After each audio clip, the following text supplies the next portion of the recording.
Hello everyone and welcome back to the Unexplained Diaries. Here on this channel I share real-life encounters with beings from beyond the skies to help you unwind and drift off to sleep. Before we dive in, I would love to hear from you. Leave a comment and let me know where you're tuning in from. Now, find a comfortable spot, relax, and let's begin. I was on nights again, sitting alone in the comms trailer with a space heater humming behind me and a mug of burnt coffee going cold on the desk. It was late October, windy enough that the walls creaked every few minutes. The desert outside was pitch black except for the runway lights in the distance and the faint glow from Groom Lake's main buildings.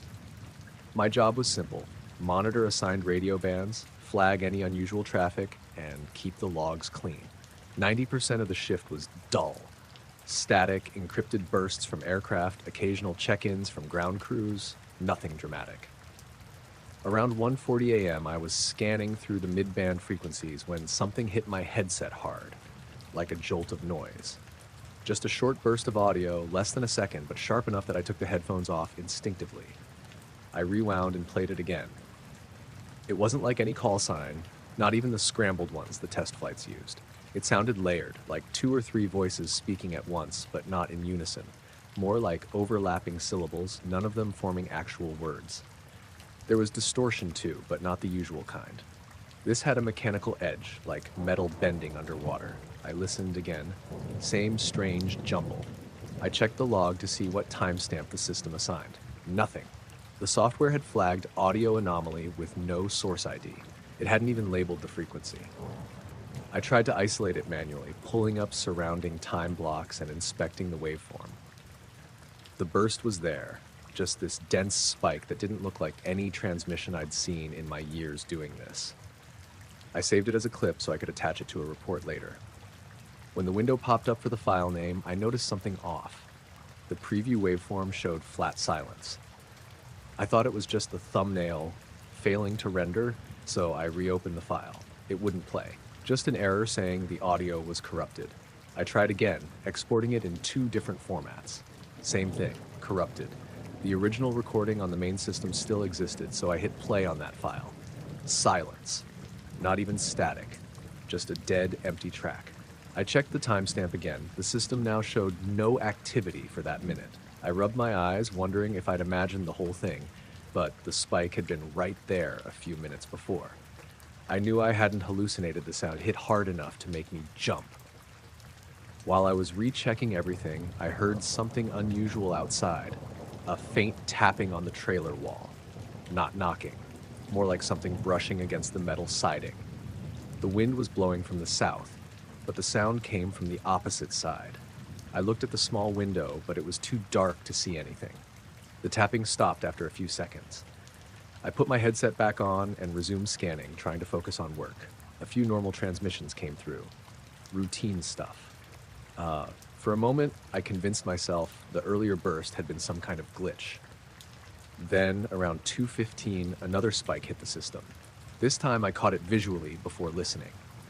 A tight block of dense waveform that appeared for a split second and then flattened out on its own, like the file was rewriting itself. I opened the buffer to play it back.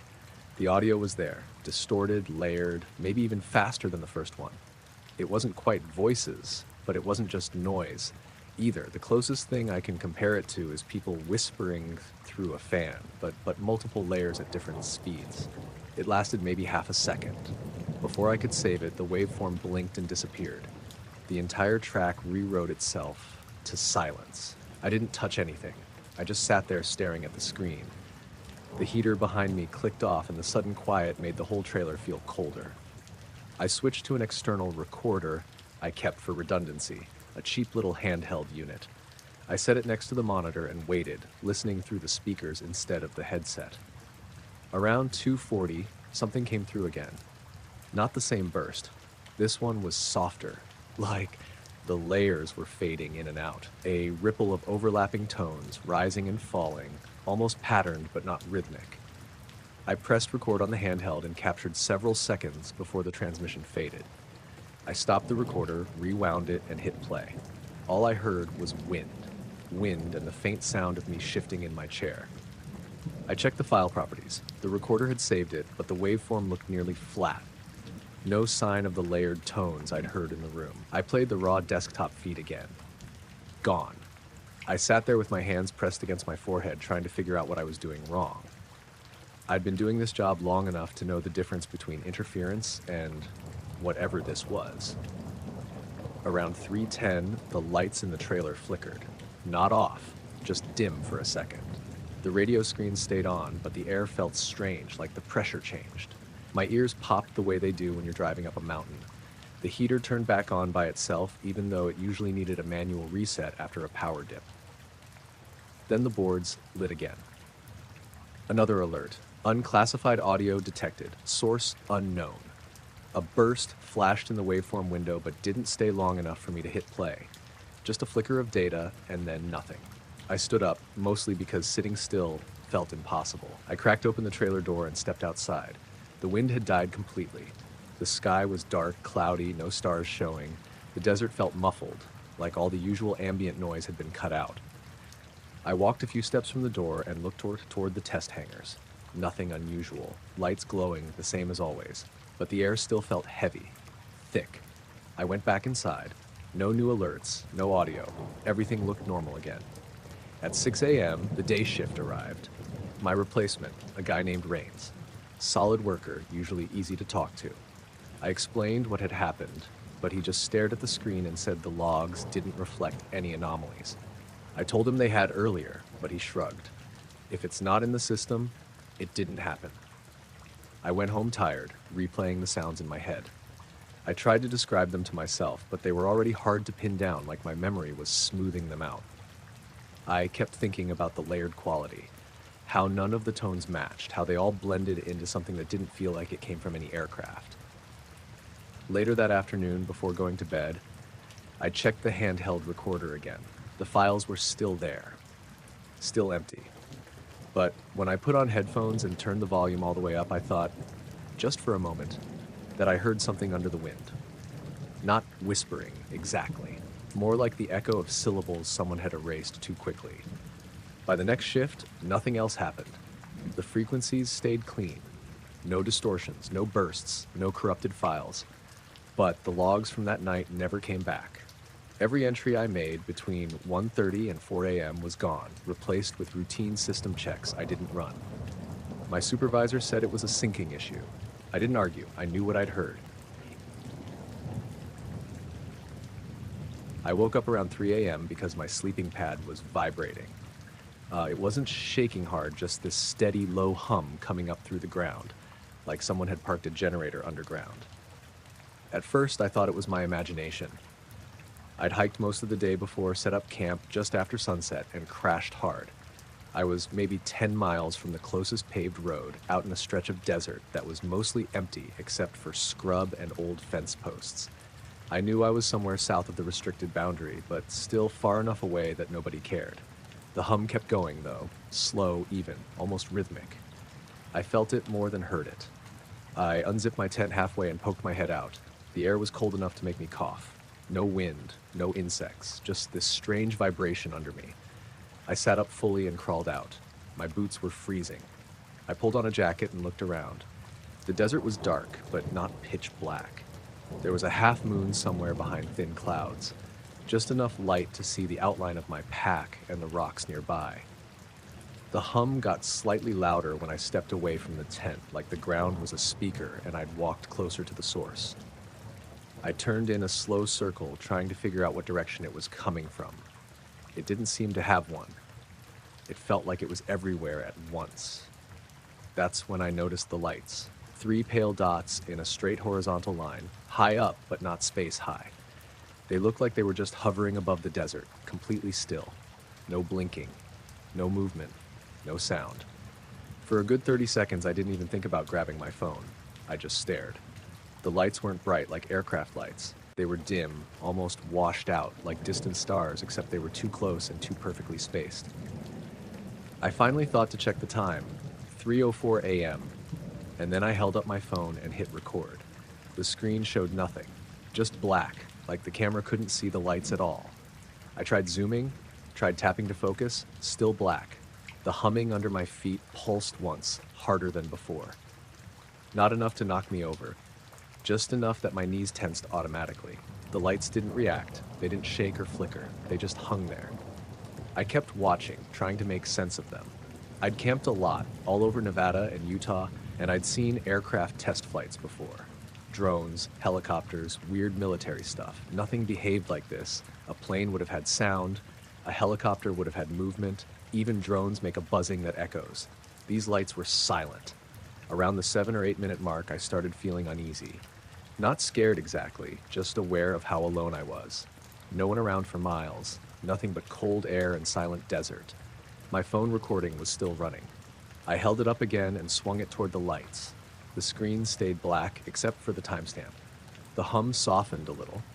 Then it faded entirely, like someone turning down a volume knob. The lights stayed still. For a second, I thought they were fading too, but then I realized they weren't. They were moving. Straight up. Not fast at first, but in this weird way where I couldn't tell when they started accelerating. One moment they were floating above the desert, the next they were shooting toward the sky like someone had yanked them into space. No trail, no burst, no arc. Just a clean upward line until the 3 dots vanished into the dark.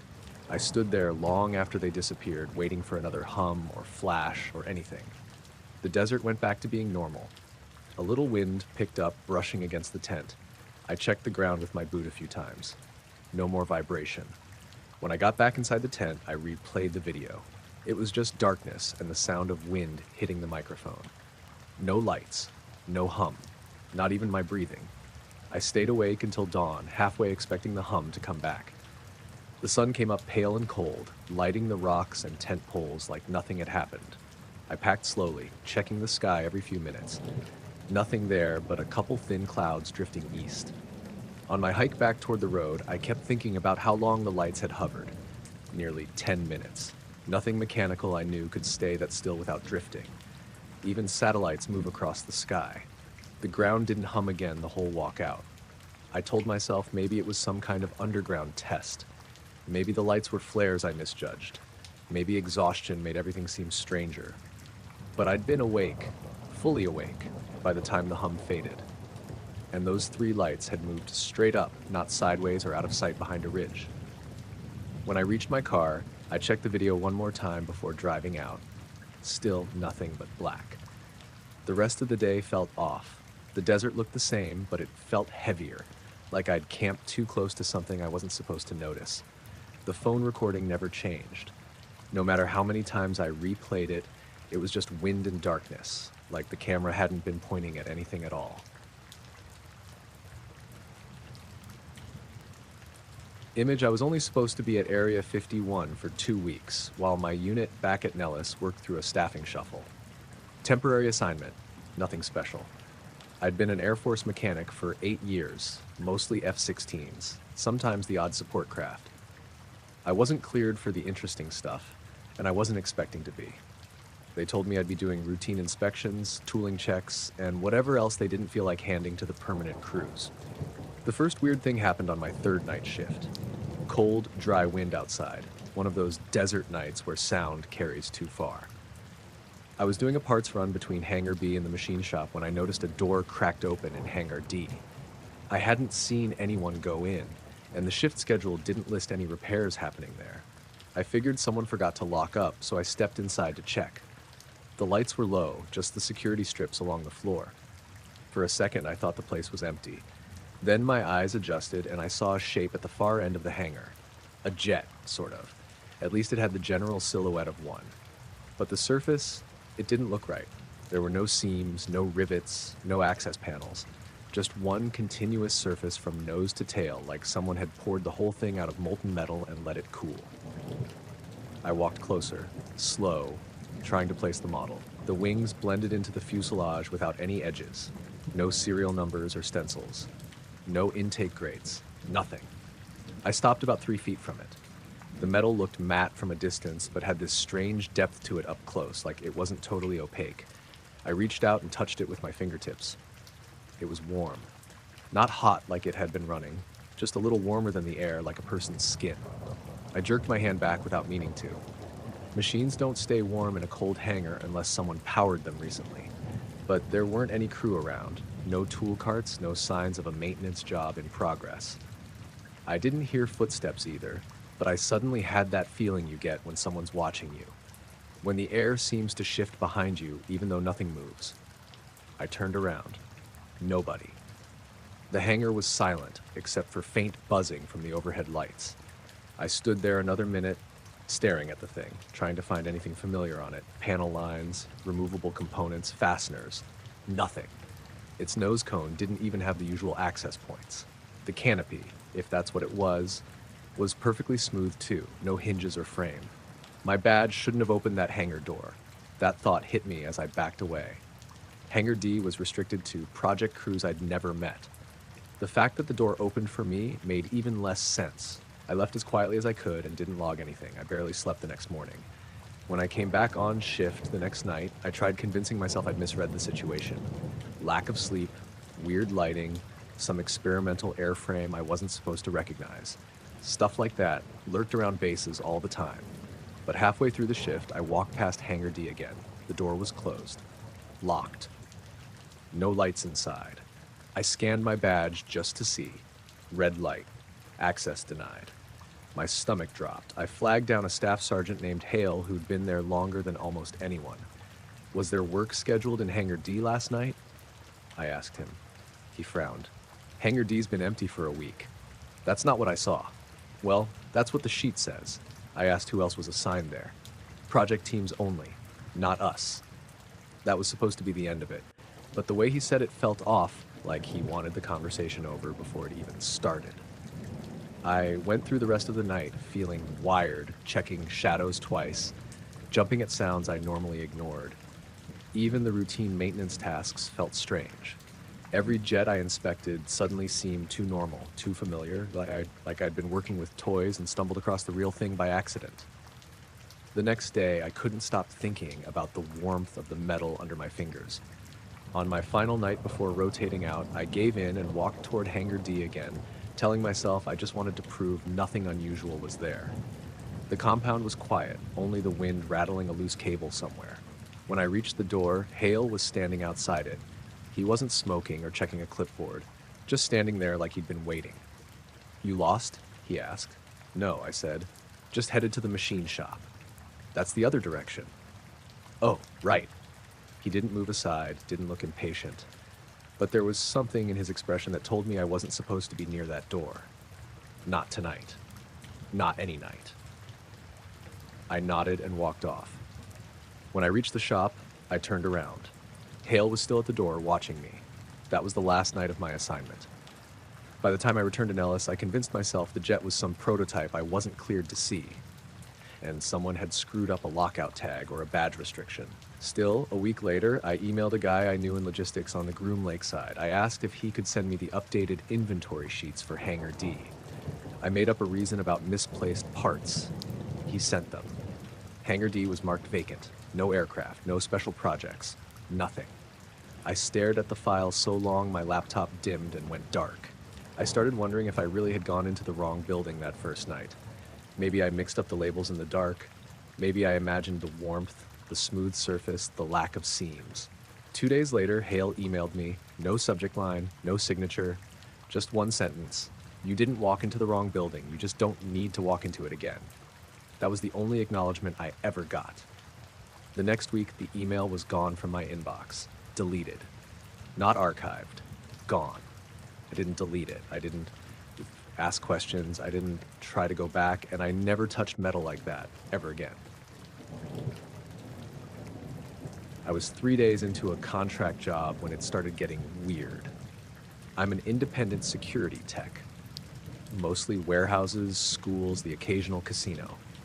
A guy named Brent from a defense subcontractor called me about upgrading camera systems at a remote testing facility outside of Rachel, Nevada. He never said Area 51. He didn't have to. If you've ever driven that stretch of desert, you know exactly where you are. The facility wasn't the main base people think of. It was a smaller compound about 40 minutes off the highway, down a road that looked like it hadn't been graded in years. Chain link fencing, 2 squat hangars, 1 long concrete building with no windows, and a handful of light poles that hummed constantly. That was it. It was late August, hot even after sunset. The kind of dry heat that made your lips crack without you realizing it. The job sounded simple. Replace outdated analog cameras with digital IP systems, rerun some cable, set up a new internal monitoring station. Brent introduced me to the on-site supervisor, a guy named Victor Hale. Early 40s, quiet, crew cut, didn't waste words. There were maybe 8 other personnel rotating in and out, but it always felt half empty. Victor kept saying one thing over and over: if you see something odd on a feed, it's probably a test artifact. I didn't ask what that meant. The first 2 days were normal. I mounted cameras along the perimeter fence and inside Hangar 1. Hangar 2 was supposedly inactive. Storage only, Victor told me. You won't need to go in there. I still ran a line for it. That was part of the contract. The monitoring station was set up in a small control room attached to the concrete building. No windows. Just 2 desks, racks of equipment, and a wall of screens.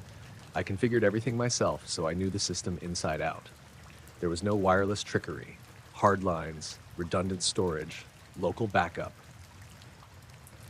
On the 3rd night, I stayed late to finish calibrating the interior cameras. It was around 11:30 p.m.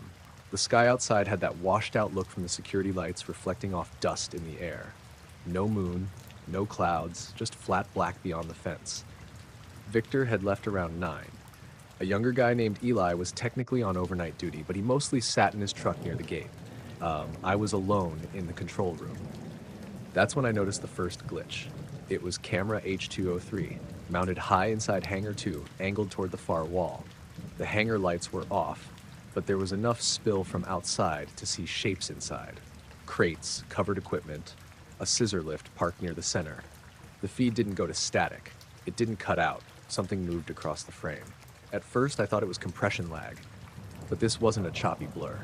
It looked like something tall passing directly in front of the lens, close enough to block most of the view for maybe half a second. Then it was gone. The image snapped back to normal. I leaned closer to the monitor. The hangar was still dark, still empty.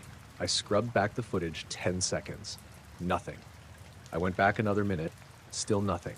I checked the timestamp. It hadn't skipped.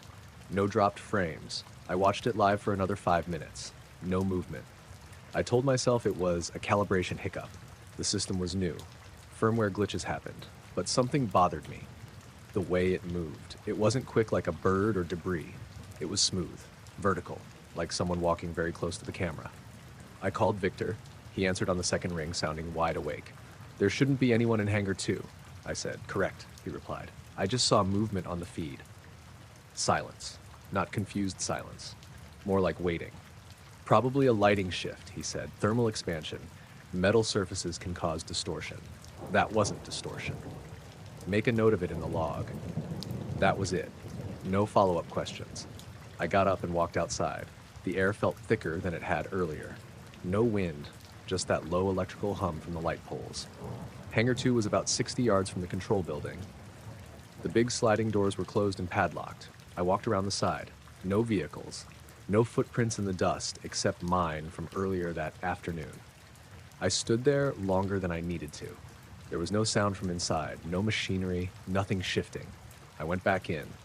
When I checked the feed again, everything looked normal. I stayed until 1 a.m., half expecting it to happen again. It didn't.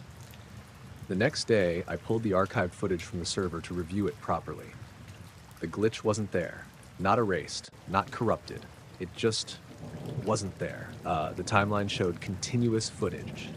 No interruptions, no darkened frames, no shadow crossing the lens. I thought maybe I'd imagined it. Fatigue does weird things in windowless rooms. But that night, it happened again. Different camera. H201 this time. Mounted near the hangar doors, angled inward. I saw it out of the corner of my eye. A shape interrupting the light pattern on the floor. Taller than the door frame behind it, but that could have been perspective. As it moved slowly. Too slowly to be a glitch. I snapped my eyes fully to the screen. It was already gone. I immediately saved a manual clip. When I replayed it, the interruption wasn't there. I felt my stomach drop in a way I can't really explain. Not panic. More like that feeling when you realize something doesn't add up and there's no obvious fix. I went outside again. This time, I didn't walk straight to Hangar 2. I stopped halfway and just listened. Somewhere in the distance, I heard what sounded like a low metallic thud. Not loud, just enough to register. It didn't come again. I kept thinking about the height of that shape. It hadn't been bulky, more narrow, almost too narrow. Back inside, I checked system diagnostics. No packet loss, no dropped frames, no unauthorized access. The server log showed nothing unusual. Around midnight, Eli knocked on the control room door. "You good?" he asked. "Yeah," I said. "Has anyone been in Hangar 2 tonight?" He frowned. "Nobody's cleared for that." "Does it have motion sensors?" "Of course." "Any alerts?"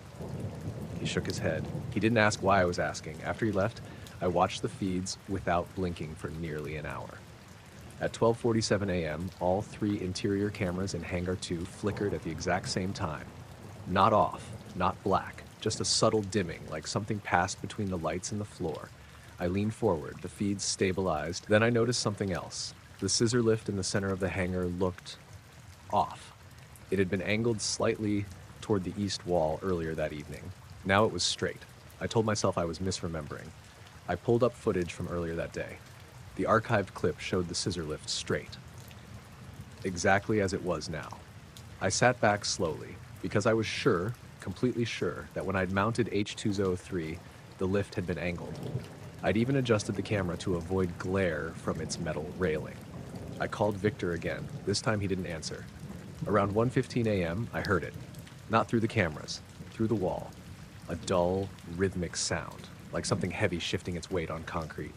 3 steps, pause, 3 more. It stopped. I didn't move for a long time. Eventually, I grabbed my keys and locked up. The drive back to my motel in Alamo felt longer than usual. The highway was empty. My headlights barely touched the darkness ahead. The next morning, Victor met me at the gate. "You finished?" he asked. "Almost." He studied my face like he was checking for something. "I'm submitting the final configuration today," I said. "After that, it's yours." He nodded. I almost told him everything, about the shape, the flicker, the lift. Instead, I asked, "Has Hangar 2 always been storage?" He held my gaze for a few seconds too long. "It's currently storage," he said. That afternoon, I exported all the footage again before handing over the system. I checked the timestamps carefully. Every glitch I'd seen, gone. But in one archived clip from 12:47 a.m., during the brief dimming, I noticed something I hadn't caught live. For exactly 2 frames near the far wall, there was a vertical distortion. Not a shadow, not static, more like the air itself bending upward. It was subtle, easy to miss. If I hadn't slowed it down frame by frame, I wouldn't have seen it. I saved that clip to a personal drive. When I opened it later at home, it played clean. No distortion, just an empty hangar. I don't take contracts out there anymore. The equipment I installed is probably still running. Clean feeds, clear logs. If something stands in front of those cameras now, it doesn't seem to stay long enough to be recorded. I was coming up on hour 11 of a long-haul run when dispatch called and rerouted me toward a restricted checkpoint outside Groom Lake. I'd done a few government contracts before, mostly gear and sealed crates that I never opened, never asked about. This load wasn't any different. 2 long metal containers, no markings, bolted shut. The paperwork didn't even list a weight, just a clearance code and a destination. Southgate Holding Zone. Wait for escort. It was early morning, technically, but still pitch dark. Late winter, freezing wind cutting across the desert. The sky had that washed-out look it gets before sunrise, but the sun was nowhere near coming up. My wipers scraped frost every few minutes. The road felt empty in a way I couldn't explain, even though I knew people worked out there every night. When I reached the outer checkpoint, 2 guards waved me onto a gravel patch just off the access road. One of them, a guy named Riggs, older, tired-looking, barely glanced at me, told me to shut the engine and wait until they got clearance. "Clearance for what?" I asked. "Air traffic," he said, like that explained everything. It didn't. We weren't anywhere near a normal flight path. But I didn't push it. He walked back toward the small guard shack with another guy, Taurus, leaving me sitting in my cab with the heater running off the battery. There weren't any other trucks, no aircraft noise, nothing but wind sliding across the sand and the metal fence. The waiting dragged. 10 minutes, 20, no updates. Around the 30-minute mark, I stepped out to stretch my legs. My breath came out in white bursts. The air smelled like dust and static electricity. Off in the distance, the desert looked flat, like someone had ironed the whole landscape smooth. The frost on the gravel crunched under my boots. I was leaning against the truck when I noticed Riggs and Torres standing side by side outside the shack, not talking, not smoking, not doing anything, just staring straight ahead like they were waiting for some invisible cue. I followed their line of sight out across the desert. At first, I didn't see anything. The horizon just looked dim and empty. Then something edged into view near the tops of the low hills. A dark shape. Hard to tell how far away it was, because there were no lights on it and no sound. It drifted forward at a slow, steady pace. I thought maybe it was a drone. This base tested plenty of unmanned aircraft, but drones don't usually fly without signal lights, and they don't move like they're floating. The shape angled slightly as it came closer, and for a moment the silhouette made sense. A triangle. Not a perfect one, more like a flattened arrowhead. No visible engines, no markings. Just a solid black shape gliding about 100 feet above the desert floor. Completely silent. I looked back at the guards. Nothing. No reaction at all. They didn't raise radios, didn't track it with their eyes. They acted like this was the most normal thing in the world, and I was the weird one for noticing. The craft passed maybe 200 yards from us, low enough that I could have hit it with a flare gun if I'd had one. It didn't wobble or tilt. It didn't kick up dust. It just crossed the desert in a smooth line, made a gentle turn over a dry lake bed, and disappeared behind a ridge without speeding up or slowing down. I waited for the guards to say something. A joke, a warning, anything. Nothing. Eventually, Riggs turned and walked back into the shack. Torres followed, like the whole thing had been scheduled. My heart was beating harder than it should have been, considering nothing technically threatened me. It wasn't fear, exactly. More like my brain couldn't figure out what category to put the thing in. Plane? No. Helicopter? No. Balloon? No. It reminded me of watching a fish move underwater, kind of detached from the world around it. 5 minutes later, Riggs came back out and told me I was cleared to proceed to the next checkpoint. I opened my mouth to ask a question, but he beat me to it. Escorts waiting. Follow the markers. No stops. That was it. The rest of the delivery went fine. A different team unloaded the crates. No small talk. A guy with a clipboard signed the manifest and told me I could head back to Highway 375. I didn't see the triangular craft again. I slept a few hours in my cab at a truck stop in Ash Springs before driving home. The next morning, curiosity got the better of me. When I reached dispatch, I asked the coordinator, Mara, someone I'd worked with for years, if she'd heard anything about aircraft testing near my delivery point. She said there was nothing on the logs. According to her, the airspace over the holding zone had been quiet all night. I mentioned the triangular craft, the route it took, how low it was. Nothing was scheduled, she repeated. If something was in your line of sight, it wasn't recorded. I asked if maybe the guards could confirm it. Guards don't log test activity, she said. They only track clearance levels. If they didn't say anything, there was nothing to say. Later that afternoon, I called the number on the paperwork, the one listed for reporting equipment damage or incidents. A man answered, didn't give a name, listened as I described what I saw, then paused. There were no flights at your location, he said flatly. I watched it pass my truck, I told him. Your manifest is complete, he replied. No irregularities noted. If that's all, I need this line clear. He hung up before I could say anything else. I spent the next couple hours replaying the sight in my head. The shape, the silence, the way the guards didn't react, the way it moved, like it didn't care about wind or physics or any of the things normal aircraft fight against. It wasn't a blimp, it wasn't a stealth jet, it wasn't a drone, and even if it had been one of those, someone on the base would have acknowledged it, but nobody would. A few days later, I took another run past the same region. Completely different contract. This time, just standard supplies. When I asked one of the new guards, different crew, if they ever saw experimental aircraft on night shift, he just shook his head. Nothing flies over this zone, he said. Too close to outer perimeter. I wanted to argue, to tell him what I saw, but he gave off the same vibe as the others. Even if he knew something, he wasn't going to say it to me. That night, parked behind a diner in Alamo, I watched the sky for a long time. Clear, cold stars sharp enough to look fake. Nothing unusual. Not even a satellite passing overhead. The desert felt too quiet, though, like something had happened there and the world had folded itself back into place without leaving a mark. I still make runs through Nevada. I still haul sealed crates sometimes.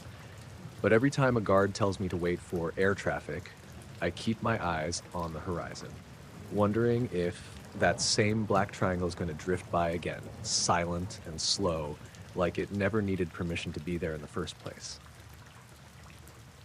I was halfway through a 12-hour overnight shift when the first motion alert went off. It was a cold, dry January night on the north side of the perimeter. I'd worked security around Groom Lake for almost 5 years by then, and the night shifts were usually quiet. Maybe the wind rattled a loose panel, maybe a coyote wandered close, maybe one of the older sensors had a bad connection. Nothing unusual.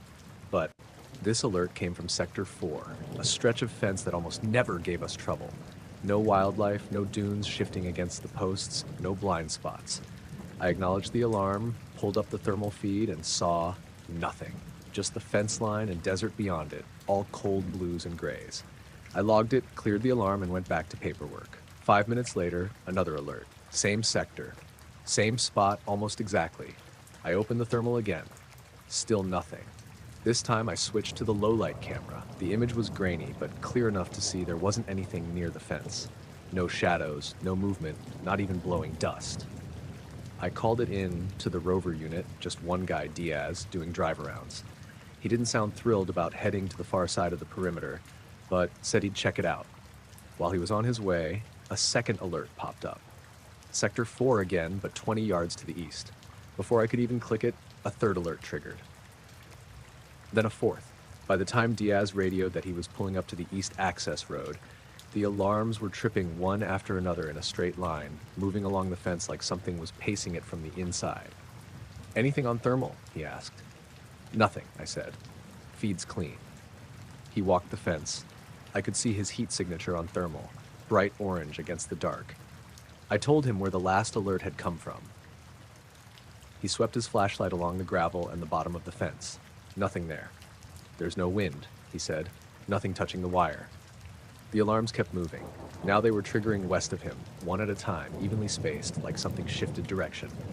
"You sure the system isn't bugging out?" Diaz asked. I rebooted the panel, I said. No change. For the next hour and a half, the alerts kept circling the perimeter. Slow, steady, never overlapping. Always spaced about 20 seconds apart, like whatever was setting them off moved at a walking pace. We had other guards, but the perimeter was big. Unless someone saw something on camera, nobody responded unless it became a real breach. And nothing ever showed up. I tried every camera angle we had. Thermal, low light, infrared overlays. All the same, empty desert, empty fence, empty sensor grid. But the alarms kept firing. Around 2 a.m., they hit Sector 7, which was closer to my building. I stepped outside with a handheld thermal scope. The cold hit me immediately. The wind had died completely. The only sound was the soft clicking of the scope's buttons as I scanned. The fence looked normal. The ground looked normal. No warm spots. No footprints. No animals. Nothing. But the sensor directly in front of me tripped anyway, flashing red on my handheld screen. I jumped a little. I'd been staring directly at that stretch of fence. Nothing had touched it. I looked at the scope again. Still nothing. I waited for another alert. It came from the next sensor down 10 seconds later. I tracked it as it moved, one sensor at a time, slowly circling away from me, heading west again. I went back inside, locked the door behind me, and spent the next few hours watching the pattern move around the entire perimeter. Every time I thought it had stopped, another alert flashed. Around 4 a.m., the movement slowed. The alerts came less frequently. Eventually, they stopped completely. I didn't relax, not right away. Diaz radioed in around 4:20, saying he was heading back to the main building to warm up. He sounded tired, not scared, just worn down. By 5:30, the shift lead, Owens, came in early. I told him everything. He didn't say much, just asked whether I'd logged it. I had. Every alert, every camera check, every reboot. He nodded like he already knew what I was going to say. "Don't mention it to anyone else," he said. "I'll review the logs." He took my chair and started reading through the list of alarms while I headed outside to meet Diaz. The sun was starting to come up, pale orange light barely touching the desert. The air was warming, but still cold enough to sting my cheeks. "I didn't see a thing all night," Diaz said. "I don't get it. Sensors don't do that without something moving." We walked the stretch of fence where the first alerts happened. The gravel showed a few tire tracks from his rover and some scuffs from our boots. Then we saw the indentations. They were faint but visible in the sand, long, narrow impressions spaced evenly apart. Each one maybe a foot long, but only a couple inches wide. They weren't deep, just pressed into the top layer of sand like something had glided along instead of stepping. They ran parallel to the fence for about 40 yards, then stopped. No scatter, no drag marks, just ended. "You see this?" Diaz asked, crouching down. He put his hand next to one of the indentations.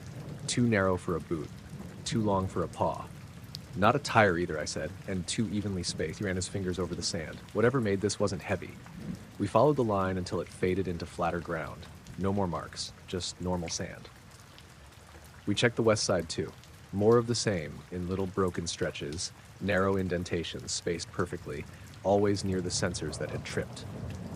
By the time the sun rose fully, most of the traces were already disappearing under the light breeze.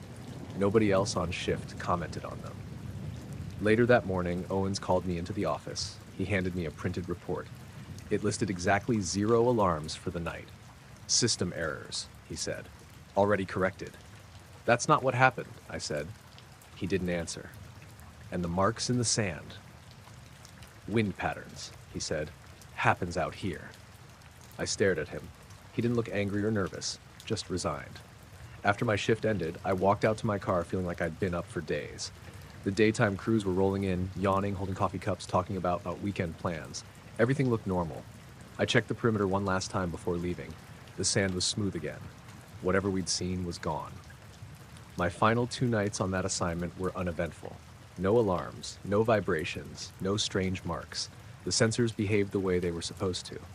But every time I glanced at the perimeter monitors, I found myself waiting. Not for something to appear on camera, but for the alarms to start moving again, one by one, around the fence like something quiet and patient was making its rounds. Nothing ever did. I was down in Utility Tunnel 3 just after midnight, lying on my stomach with half my upper body shoved into an access panel when I felt the vibration for the first time. It wasn't strong, just a low, steady tremor running through the concrete floor. At first, I thought it was a generator cycling up somewhere else in the network. That happened sometimes when power got rerouted during night tests. But this vibration didn't pulse. It didn't fade. It just stayed. A constant, even hum under my elbows and ribs. I'd been sent down there because a set of fiber lines in Section 3B kept dropping signal. Nothing exotic, just routine maintenance. Replace the connectors, reseal the junction box, run a diagnostic, call it good. The tunnels were quiet at night, which usually made the job easier. No foot traffic, no carts buzzing past, no pressure to hurry. But that night the air tasted like dust and metal, dry enough to sting my throat. I slid out of the panel and sat up. The vibration was stronger when I placed my palms flat on the floor, not shaking, just humming like some huge machine was running below me. Except nothing was supposed to be under Section 3B. The schematics for that part of the base were simple. Tunnel, conduit lines, emergency lights. Empty earth beneath it. I checked the wall to make sure it wasn't the conduits rattling. Everything was still. No loose clamps, no airflow. The whole tunnel was silent except for that faint hum coming through the concrete. I followed it a few steps. It didn't change. It didn't get louder or quieter. It was like the entire slab was the speaker for whatever was below. I pulled out my radio and called up to my supervisor, Mark. "You guys running any heavy equipment tonight?" I asked. "No." "Why?" he said. "Just checking. I'm getting some vibration down here." "From where?" "Everywhere. Hard to pin down." He paused. "Probably power cycling. We've had weird drain spikes." "Doesn't feel like power," I said. "Well, nothing's running in that sector. You okay to finish the job?" "Yeah," I said, even though I wasn't sure. I got back on my knees and reached into the panel again. The vibration made my tools buzz against the floor. I tightened a coupling and checked the line integrity. Everything looked normal. The cables didn't seem affected, but my hands wouldn't stop trembling, and I couldn't tell if it was the vibration or nerves. I kept working, trying to ignore the feeling that something much larger than me was moving somewhere far below, slow and deliberate. I'd heard stories from guys who'd worked other bases, rumors about underground testing floors, hidden elevators, all kinds of nonsense, but this wasn't like anything they'd described. This wasn't machinery starting and stopping. This was continuous, steady pressure. About 20 minutes later, the vibration changed pitch. Barely noticeable, but enough that I froze with one hand still buried in the wiring. The hum dipped lower, like whatever was below had shifted gears. I leaned forward and pressed my ear to the concrete. It felt almost warm against my skin. That wasn't possible. The tunnels stayed cold year-round. I jerked back and wiped the sweat from my forehead. The air felt tighter suddenly, like the tunnel was holding its breath. I stood up and took a few steps, trying to see if the vibration changed with distance. It didn't. No matter where I walked, the hum stayed exactly the same. Not louder, not softer, not directional, just present. I checked my watch. Almost 1 a.m. I wanted to be done, but when I turned back to the open panel, the lights overhead flickered once. Just once, barely a blink, but enough to make the tunnel look darker than it should have. I tightened the last connector, closed up the junction box, and ran a diagnostic on my handheld. The reading came back clean. Signal restored. Everything normal, except nothing felt normal. I started packing up my tools when the hum suddenly dipped again, deeper than before. This time, I felt it in my teeth. I swallowed hard and backed away from the wall. That's when I heard footsteps coming down the tunnel. Just soft ones at first, then louder as Mark came into view, holding a flashlight even though the overhead lights were working. "You good down here?" he asked. "Yeah," I said, "just finishing up." He stepped into the section with me. The hum stopped, not gradually, not fading. It cut out instantly, like someone flipped a switch. Mark didn't react at all. He crouched next to the panel and checked the seal.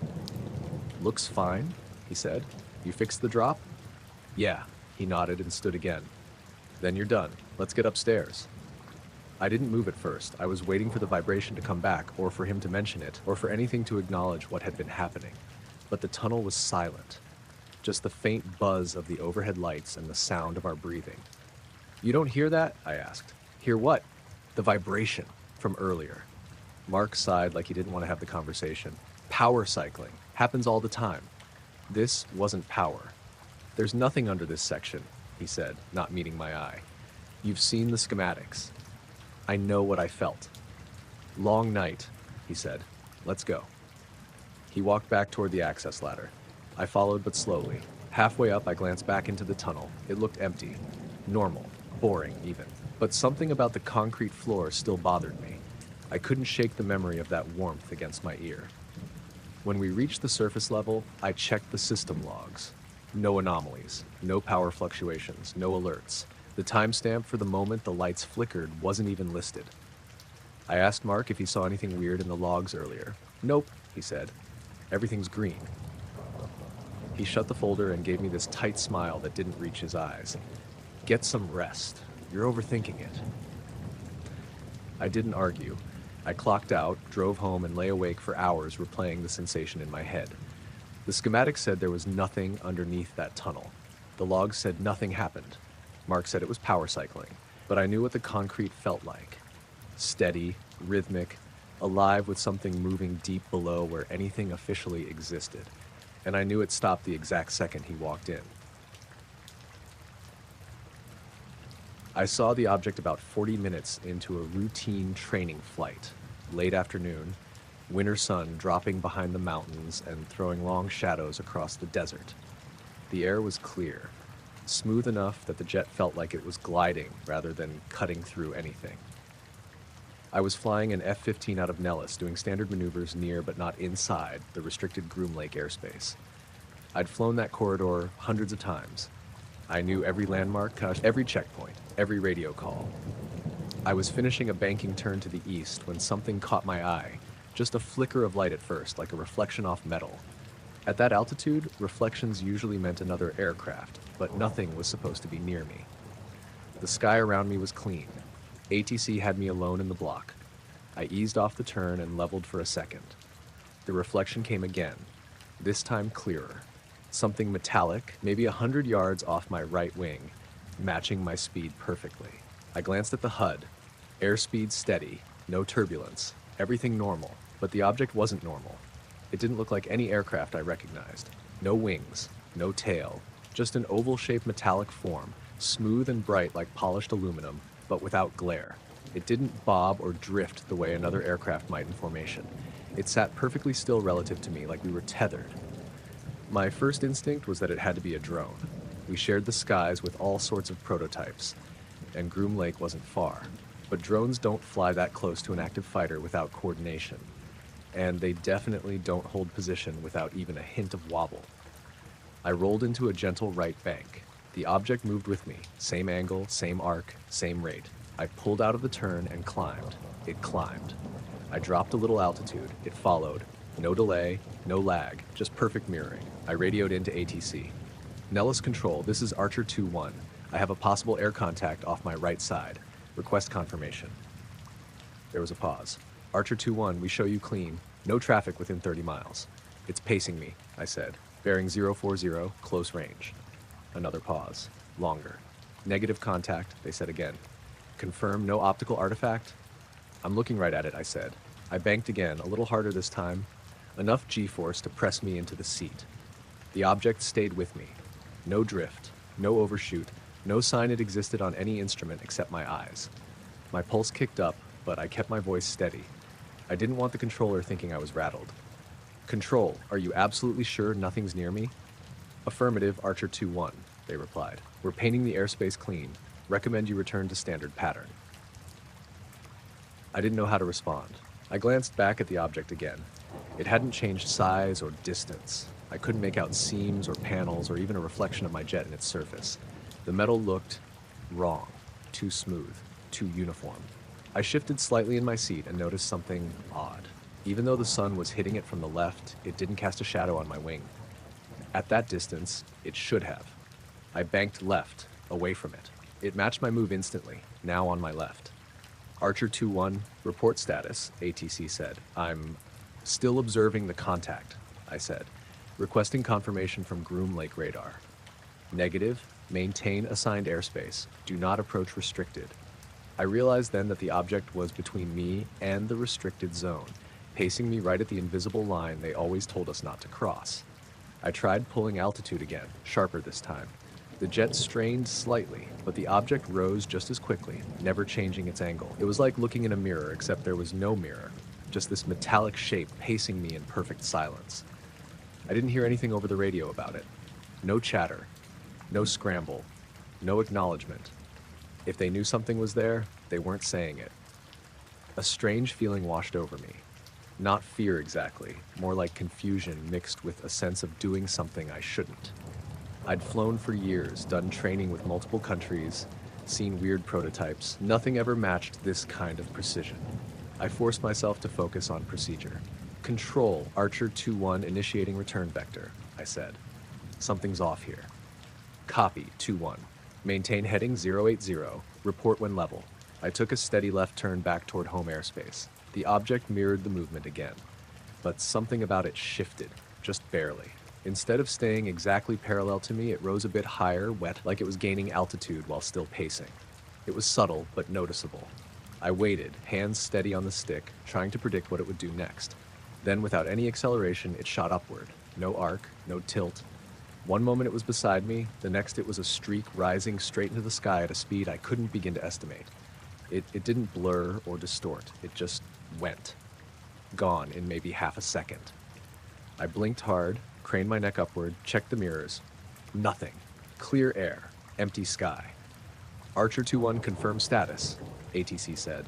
Contact has departed, I answered. My voice sounded strange in my own ears. Direction, vertical ascent. Repeat, ATC said. Vertical ascent, I said. Extremely rapid. No telemetry? No tracking, ATC said quietly. Return to base. The rest of the flight back was uneventful, but my chest felt tight the whole way. I kept checking the mirrors, the wings, the shadows, anything that might show the object had come back. It didn't. When I landed, they routed me to a debrief room instead of the usual hangar office. Two officers I didn't know asked me to describe what I'd seen. I explained it exactly as it happened. They asked about size, shape, distance, reflections, sound, shadow. They took notes without reacting. When I mentioned that radar showed nothing, one of them nodded, like that was expected. They ended the debrief by saying I'd experienced visual atmospheric distortion. I'd heard that term thrown around before. It usually meant someone saw heat shimmer and mistook it for something solid. But heat shimmer doesn't pace an aircraft at altitude. I went home late, too wired to sleep. I kept replaying the way it mirrored my turns. No drift, no hesitation. Every slight adjustment matched perfectly, like it wasn't trying to keep up, like it was simply tied to me, mirroring whatever I did. And the way it left, straight up, no acceleration curve, that part sat in my mind like a weight. The next day, I checked the flight logs. Nothing in my vicinity was recorded. The report said I completed standard maneuvers and returned without incident. I didn't bring it up again. I kept flying. Nothing like that ever happened on another flight. But I never forgot the moment the metallic shape rose away from me, as if the sky had swallowed it whole. I was only on site for 9 days, working under a short-term materials contract for a project out near Groom Lake. They didn't call it Area 51 on any paperwork, just Facility K-12. I'd done similar consulting before, usually boring stuff like analyzing stress tolerances in alloys or verifying purity levels in specialty coatings. They brought me in because someone high up wanted independent verification on a sample. That was all they said, the sample. I arrived on a windy February afternoon, cold enough that the gusts cut straight through my jacket. A tech named Braddock met me at the main lab building and walked me through security. He didn't talk much. Most of the staff there didn't. They scanned me, stored my phone, gave me a badge with limited access, and escorted me to a small lab room with no windows and a single workstation. The room already had everything I needed: spectrometer, microscope, magnetic testers, even a small vibration-damped scale. It looked like someone had set it up hours before I arrived. Braddock placed a sealed steel container on the table. "Your sample," he said. "What am I looking for?" I asked. "Document the properties. Don't open it outside the fume hood, and use gloves." That was it. He left and locked the door behind him. I'd worked with dangerous materials before, radioactive samples, volatile compounds, but this felt different. They hadn't given me safety sheets or warnings, just instructions. I opened the containment hood, put on gloves, and unlatched the steel case. Inside was a smaller clear cylinder filled with something dark, not a powder, not a liquid, more like fragments of a dull metallic substance. The pieces looked irregular, almost like chipped flakes, but with unnaturally smooth edges. There was no label, no weight indicated. Nothing. My first test was simple: mass measurement. I placed the cylinder on the scale and waited for the number to stabilize. It bounced around slightly, 2 or 3 grams off in either direction, before locking on a value. That was unusual. The scale was calibrated that morning. It didn't drift. Next, I ran a visual analysis. Under the microscope, the fragments looked strange. The surface wasn't textured, but it also wasn't smooth. It reminded me of glass that had been chipped and then polished halfway through, except it was metallic. When I adjusted the light angle, the pieces seemed to absorb the illumination instead of reflecting it. Not matte, not glossy, just wrong. I tried spectral readings next. The output didn't match anything in the database. Not an alloy, not a composite, not a natural mineral. It had peaks and dips that didn't make sense together. I thought maybe the sample was contaminated or mislabeled, but the container was spotless. Around 8 p.m., I decided to test magnetic responsiveness. I held a small neodymium magnet near the cylinder without touching it. The fragments inside shifted, slowly, like something in syrup, but not toward the magnet. They tilted away from it. I blinked and tried again. Same result. The pieces angled themselves like they were resisting the field, pushing back even though there was no force that should have made them do that. When I moved the magnet to the other side, the fragments rotated again, always leaning away from it. I'd never seen anything behave like that. Materials either attract, repel, or ignore a magnet. They don't anticipate it. They don't reorient themselves in fluid movements. I noted everything, recorded the angles, and documented the reaction. I wanted to examine the sample outside the cylinder, but didn't have clearance to open it unless someone else was present. I called Braddock on the desk phone. "Any chance someone can supervise a container opening?" I asked. "No," he said immediately. "Not authorized." "Then I can't fully characterize the... Continue with non-invasive tests. Someone will collect the sample tomorrow." He hung up before I could argue. I spent another hour running the magnetic test again with different strengths. Every time, the fragments shifted subtly before settling into a stable orientation, always resisting the field. At 10:14 p.m., the ventilation system in the lab clicked off for a few seconds, not long, maybe 3 or 4, but long enough that the papers on my desk rustled slightly. Then it came back on. The fragments inside the cylinder responded to that too. They trembled, almost vibrating, even though nothing in the room was moving. I wrote it down, but hesitated before trying anything else. By midnight, I had pages of observations, but no explanations. I stepped away from the workstation, stretched, and rubbed my eyes. The overhead lights buzzed faintly, the way fluorescent lights do when the ballast is failing. But the hum felt deeper somehow, like it was coming from behind the wall. I packed my notes and left them on the desk. They didn't allow any materials to leave the room, so everything stayed there for the night. Braddock arrived to escort me out, silent as usual. The next morning, I got to the lab early, hoping to run thermal tests. The steel case was gone. The workstation had been wiped clean. Even my notes were missing. I checked the log clipboard outside the door. No one had signed in after me. No signatures, no entries, no record of removal. Braddock showed up behind me. I didn't hear him approach. "Where's the sample?" I asked. "Collected," he said. "My notes, the readings, everything was forwarded." "To who?" He didn't answer. He just opened the lab door like he expected me to walk inside and pretend nothing strange had happened. "I wasn't done with the analysis," I said. "It was sufficient," he replied. "It wasn't. I didn't even verify mass stability or thermal variance." "Your assignment is complete." He said it in a tone that wasn't rude but final. Like the conversation was over whether I liked it or not. I stepped into the lab anyway. The fume hood was empty. The tray I'd used was missing. Even the glove box liners had been replaced. The room looked like no one had worked there in days. Braddock handed me a single sheet of paper. "Sign out. Transport will take you to the airstrip." "That's it?" I asked. "That's it." I signed because there wasn't anything else to do.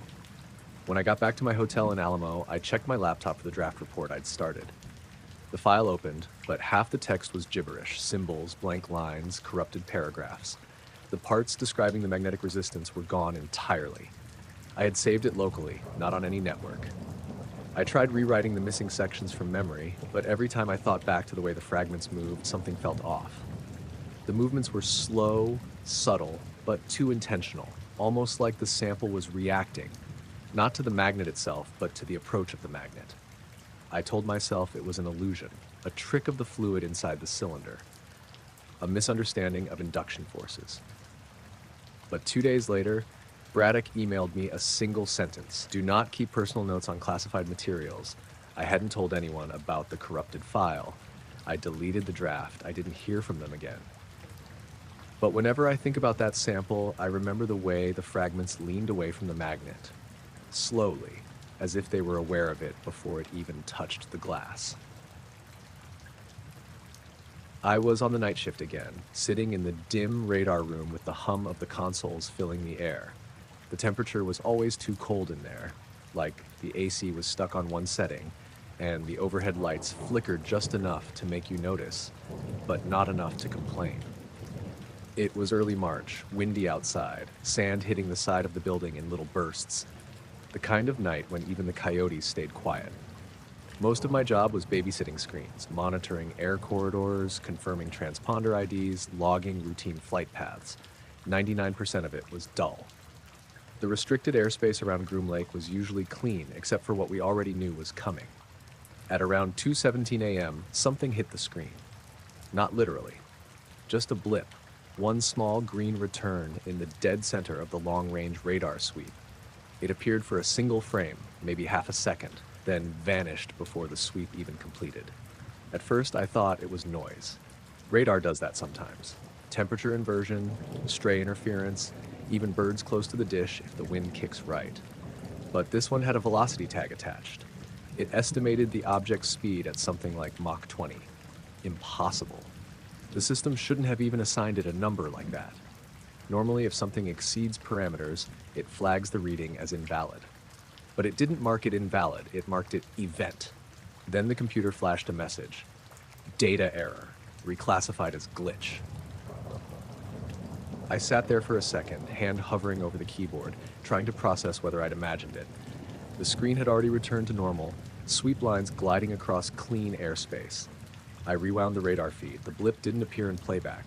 That wasn't unusual. Some anomalies happen too fast to get stored. But the part that bothered me was the velocity tag.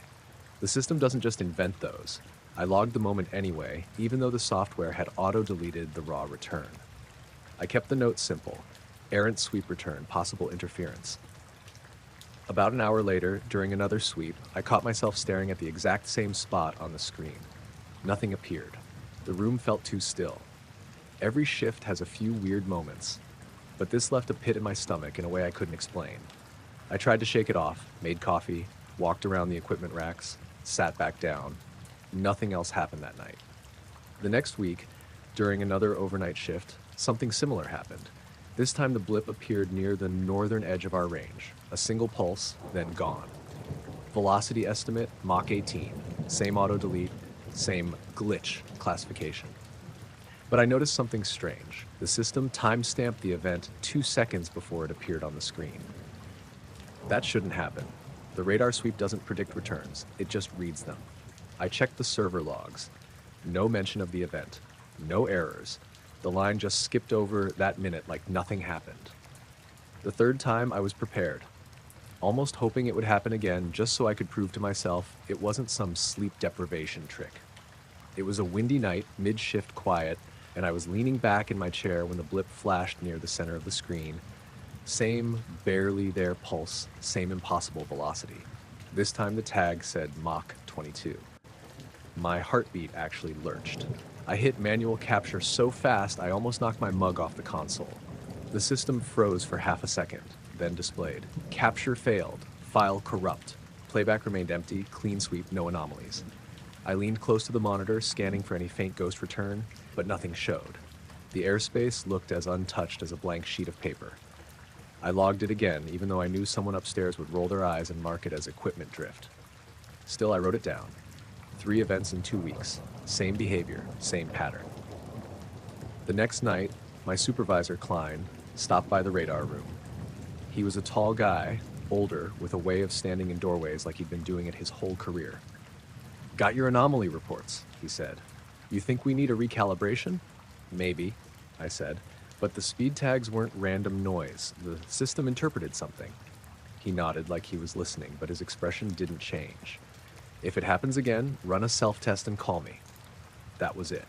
He didn't ask for details, didn't ask what I thought I'd seen, just left. The 4th event happened at the end of the month. I wasn't tired. I wasn't distracted. I was staring directly at the screen when it appeared. This time the blip lasted slightly longer, maybe a full second. It came in from the west side of the sweep and exited toward the east almost instantly, like a needle pushed through fabric. Velocity tag, Mach 24. Altitude, unreadable. Signature, unreadable. Radar cross-section, unreadable. Everything came up blank except that speed. I hit manual capture again, the system froze, then every monitor flickered at the same time. The room lights dimmed, the AC cut for half a second. When the screens came back, the blip was gone. The radar feed showed nothing unusual. The system logged the event as no data recorded. Except the event ID existed. I clicked it.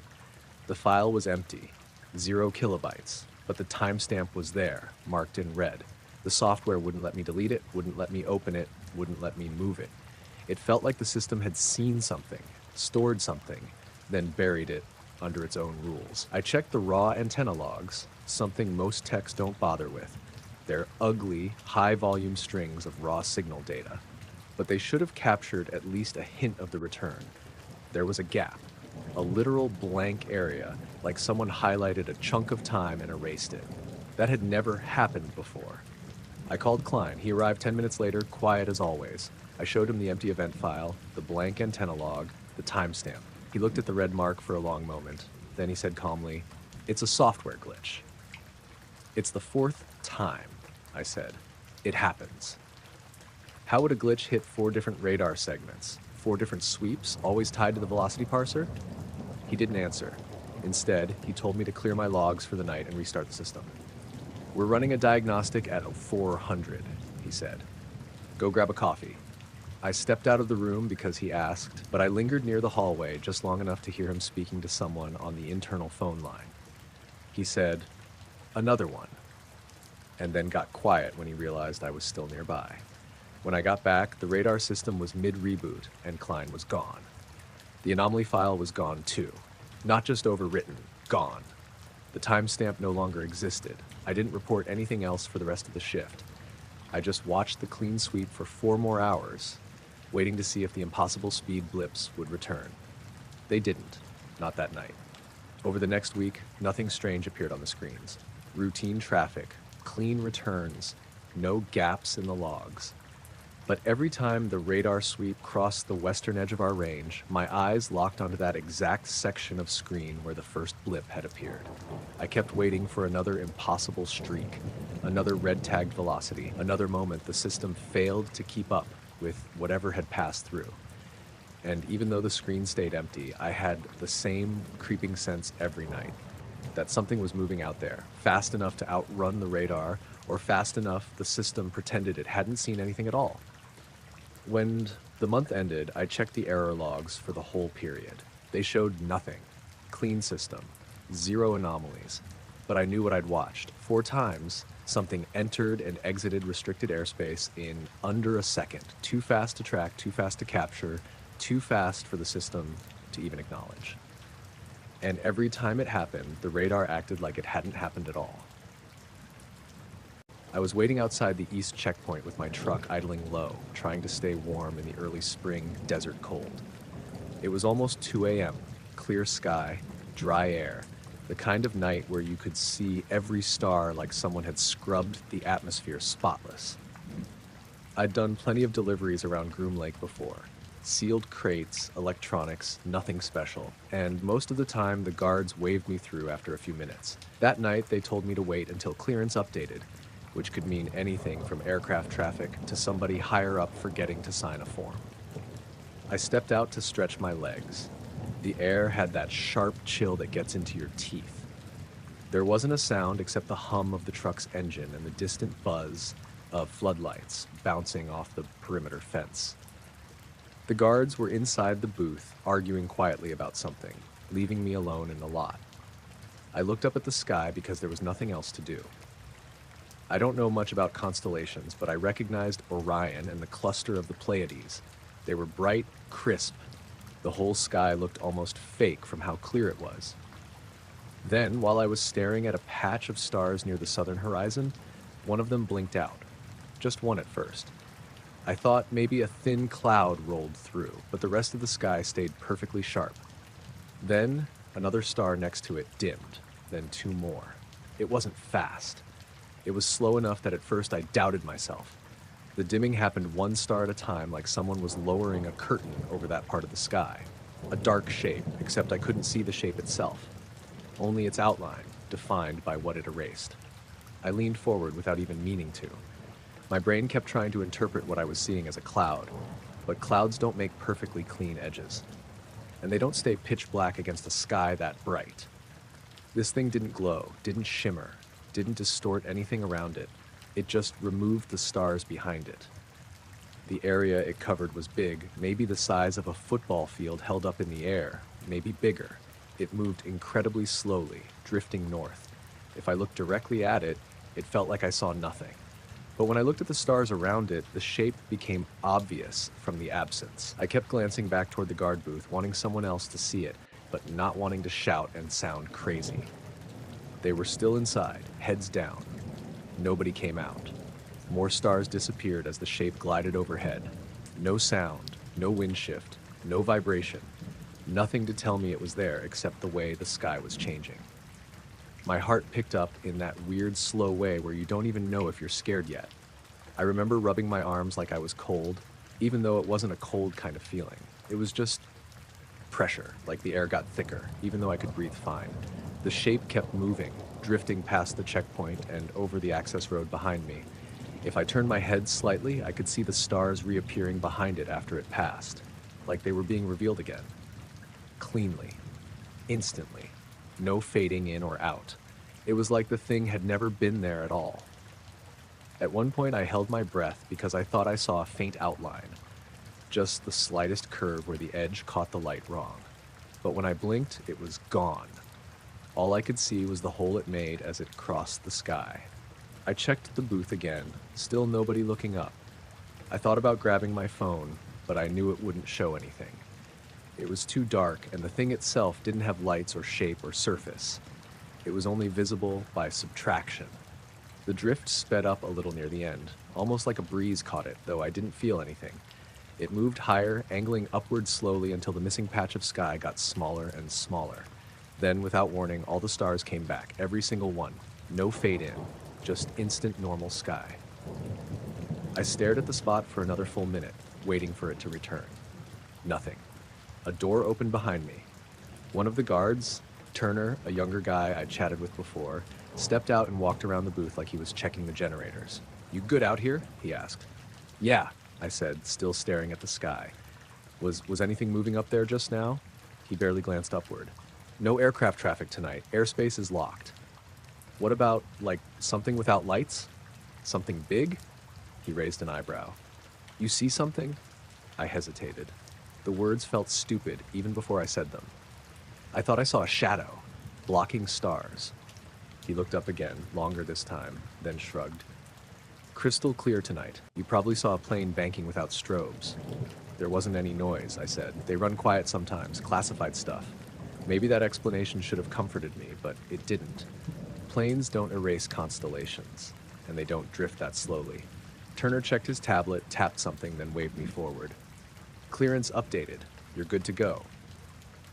I climbed back into my truck, but I sat there for a moment with the engine idling, watching the sky out the windshield. Every star was exactly where it should have been. I drove through the checkpoint and didn't say anything else. Nobody asked me what I'd been looking at. Nobody mentioned anything unusual. When I got home at dawn, I tried to recreate in my head how large the shape had been. I couldn't. My memory kept shrinking and expanding it, like the scale was impossible to hold on to. What stuck with me was the moment all the stars came back at once, like someone flipped them on. I checked weather reports later, no clouds, no atmospheric disturbances, but I knew what I saw. Something passed overhead, huge and silent and invisible, except for the sky it swallowed. And by the time I pointed it out to anyone, it was already gone. I reached the site just after sunrise, though the call had come in a little after 3 a.m. A rancher named Clyde Haber swore he'd seen lights dancing low over the flats, which wasn't unusual for this part of Nevada. Folks out here saw test flights all the time, but Clyde wasn't the excitable type. He'd lived near Groom Lake his whole life and never called us unless something genuinely bothered him. The morning was cold, below freezing, with a pale orange haze creeping over the desert. Everything felt muffled, like sound didn't want to travel. I parked my cruiser just off a dirt track and started walking toward the coordinates Clyde gave me. He wasn't kidding. There was something out there. About 100 yards from where I parked, I found a perfectly round patch of glass fused into the sand. Not melted-looking sand, not scorched earth. Actual glass. Smooth, tinted slightly green, like the stuff you see in old bottles. The circle was maybe 12 feet across, and the edges were sharp where sand met glass. I crouched down and laid my hand near the edge. It was warm, not hot enough to burn, just warm. On a freezing morning, heat rising off it like a space heater under a blanket. I walked the perimeter, trying to see if anything else around it had been affected. No scorch marks, no impact spray, no debris. The creosote bushes nearby weren't burned or bent. Even the sand just a foot outside the glass circle was untouched. Meteor fragments don't do that, at least not without leaving a crater or shrapnel or something. I radioed dispatch. "Got a fused patch here, circular, no debris." "Copy, Sheriff," dispatch said. "Air Force requests you hold position. They're sending someone." Of course they were. While I waited, I walked a wider circle, scanning for anything Clyde might have described. He said the lights were jumping around like fireflies, except too big, too low, too steady. I didn't see any footprints except my own. No tire tracks, no signs anyone had been here before me. But something felt off. The air above the glass had a weird shimmer.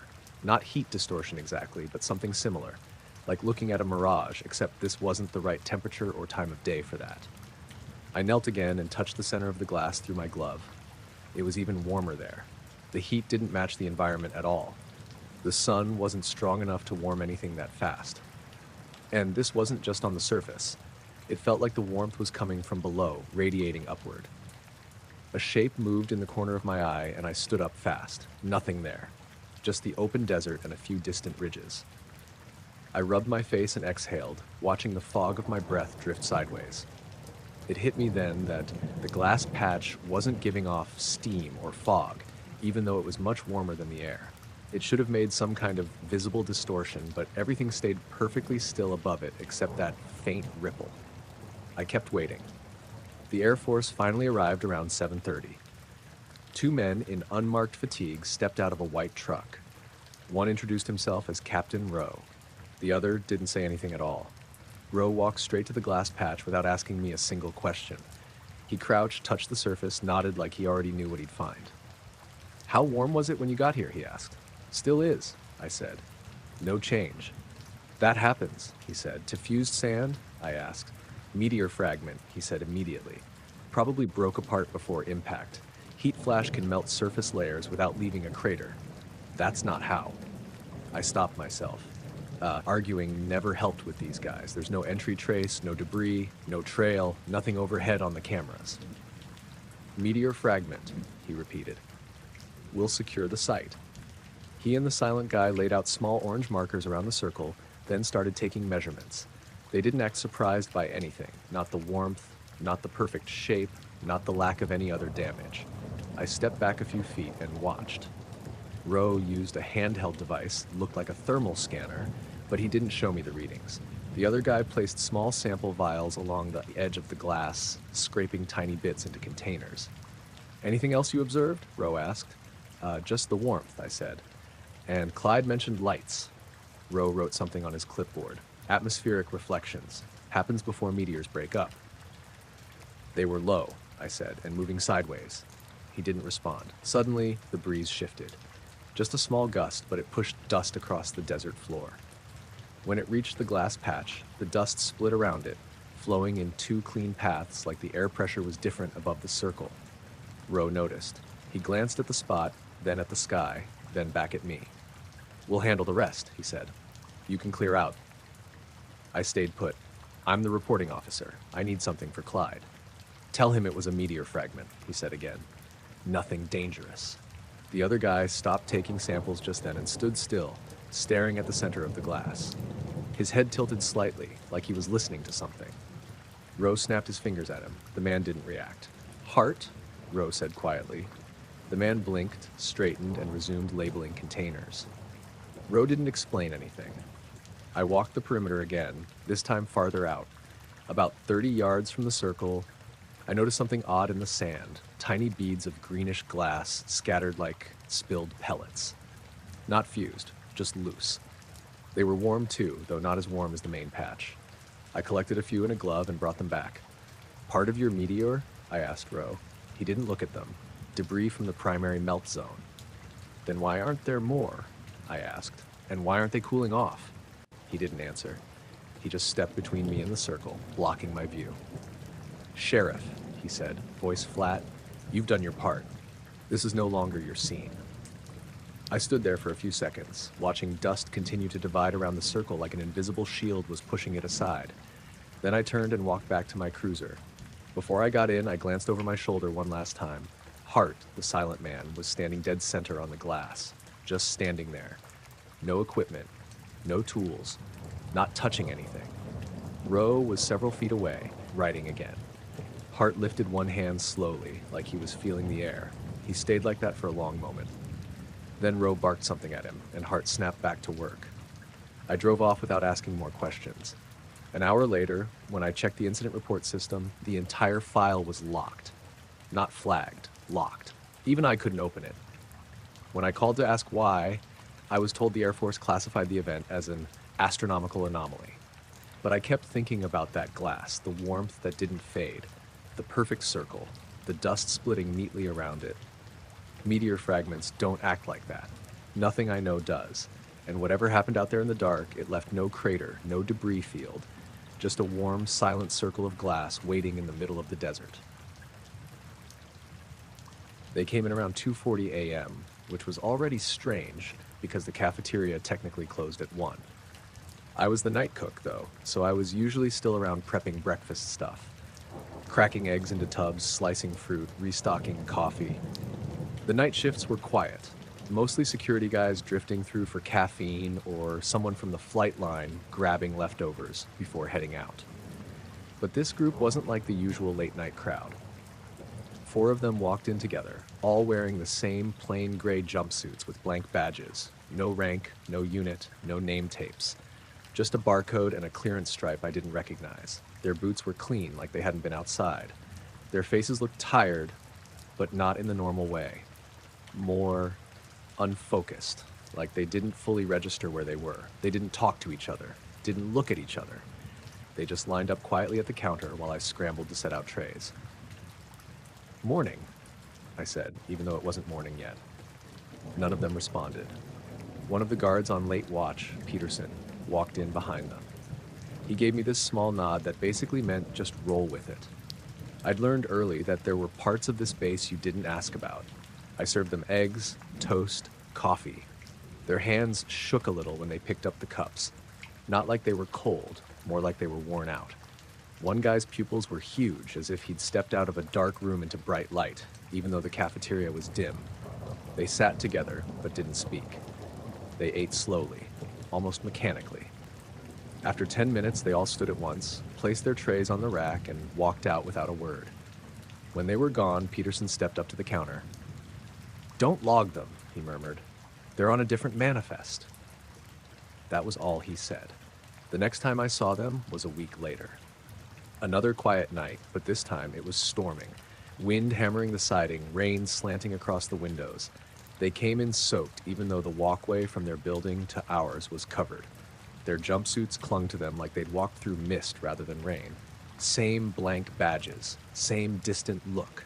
One of them stared at the menu board for a long time. It wasn't complicated. Eggs, potatoes, oatmeal. But he looked at it like he was trying to remember what any of those things were. "You okay?" I asked before I could stop myself. He blinked slowly. "What day?" he said, then paused, searching for the next word. "What day is this?" "It's Thursday," I said, trying to sound casual. He nodded, but not like someone confirming a fact, more like someone filing away information they weren't sure about. They ate again. Quiet, shaky hands, no conversation. When they left, I noticed something else. Their boots were bone dry, completely clean. Not a speck of mud or water on the floor behind them, even though the storm was still raging outside. I told myself there had to be a logical explanation. They probably came through a maintenance tunnel or something. But the air around them had felt weirdly warm, like the humidity followed them into the cafeteria. 2 weeks passed before I saw them again. This time only 3 showed up. I kept looking at the door, waiting for the 4th, but he never came. Peterson wasn't with them that night, which made me more nervous. They lined up the same way as before, silent, stiff, not quite in sync with each other. They didn't look sick, exactly, just disoriented, like they were still adjusting to the room. The guy who'd asked about the day last time stepped forward.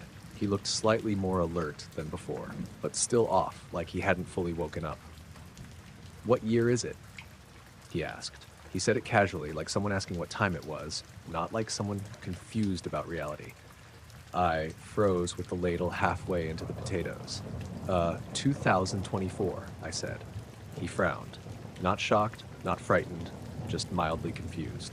He nodded slowly and stepped aside without another word. When they sat down, I watched from behind the counter. They ate, but only the eggs. Everything else they pushed aside. One of them kept glancing at the ceiling like he was listening for something. When they left, the air around their table stayed warm for a minute, like the heat hadn't caught up to the room yet. The next morning, I asked Peterson about them. He shut it down immediately. "They're transient personnel," he said. "Don't worry about them." That doesn't explain anything. He stared at me for a long moment. Just don't ask questions about gray badges. Trust me. I didn't push it after that.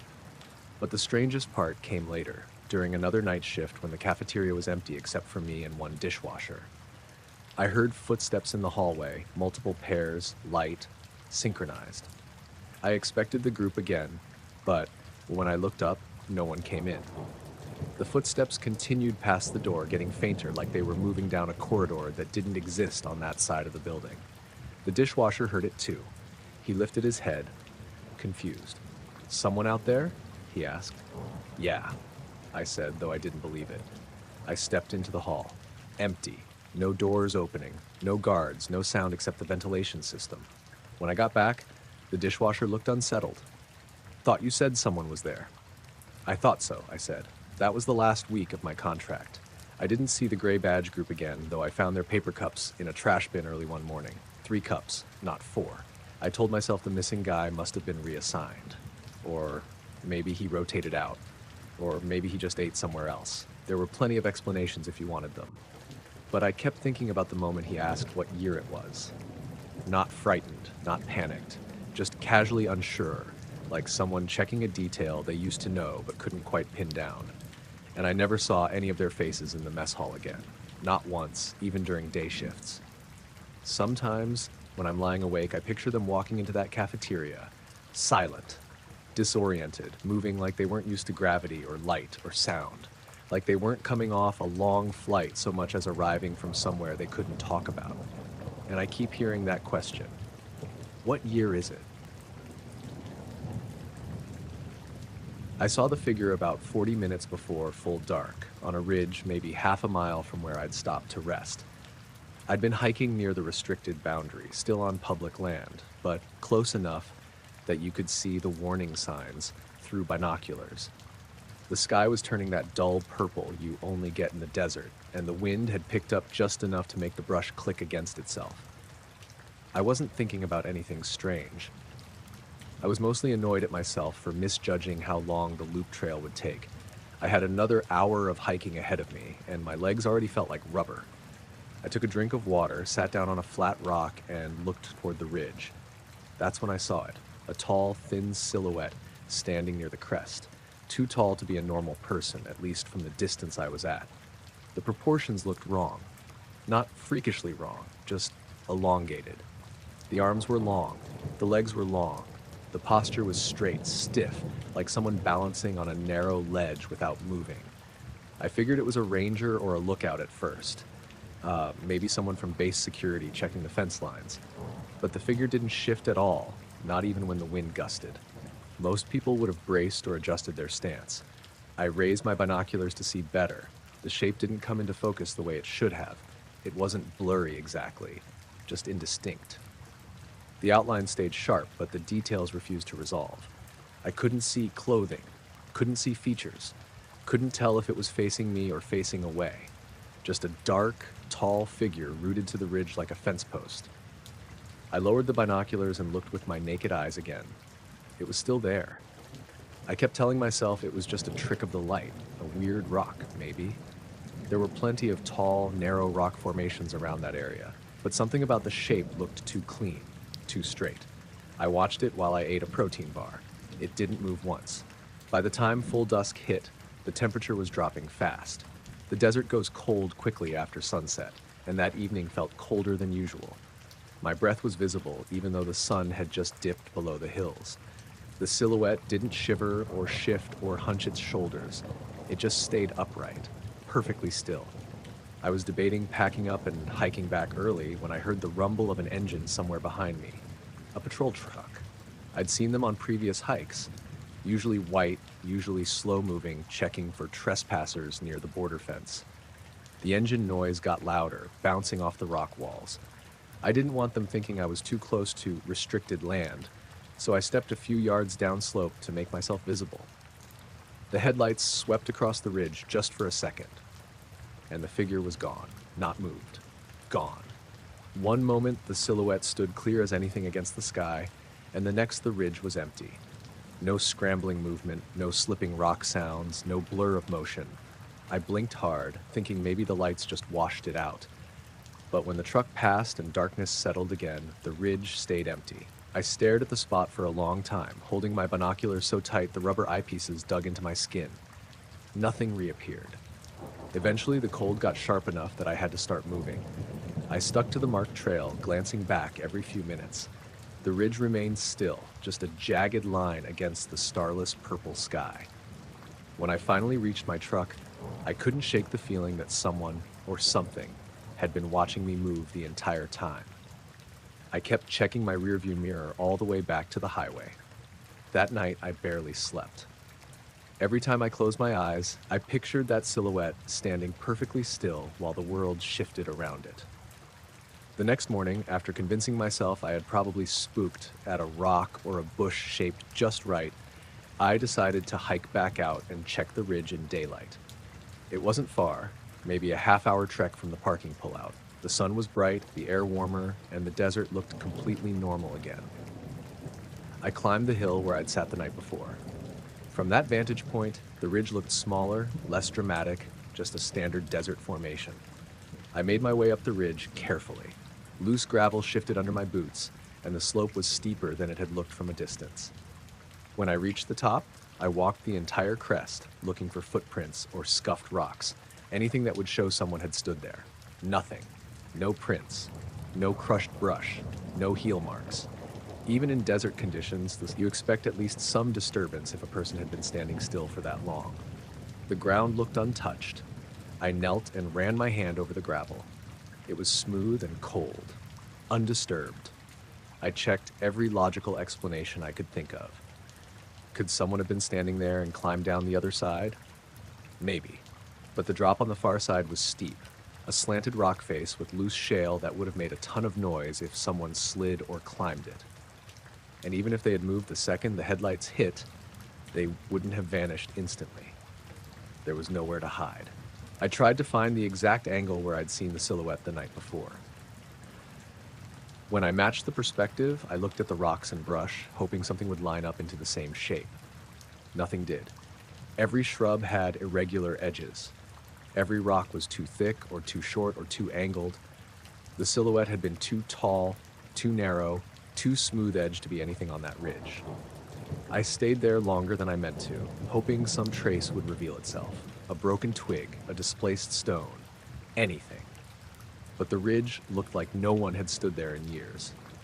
Eventually I started back down, but as I reached the halfway point of the hill, I felt something shift in the air around me. Not wind, more like pressure. The kind you feel before a storm, except the sky was clear and the day was bright. I looked up at the ridge.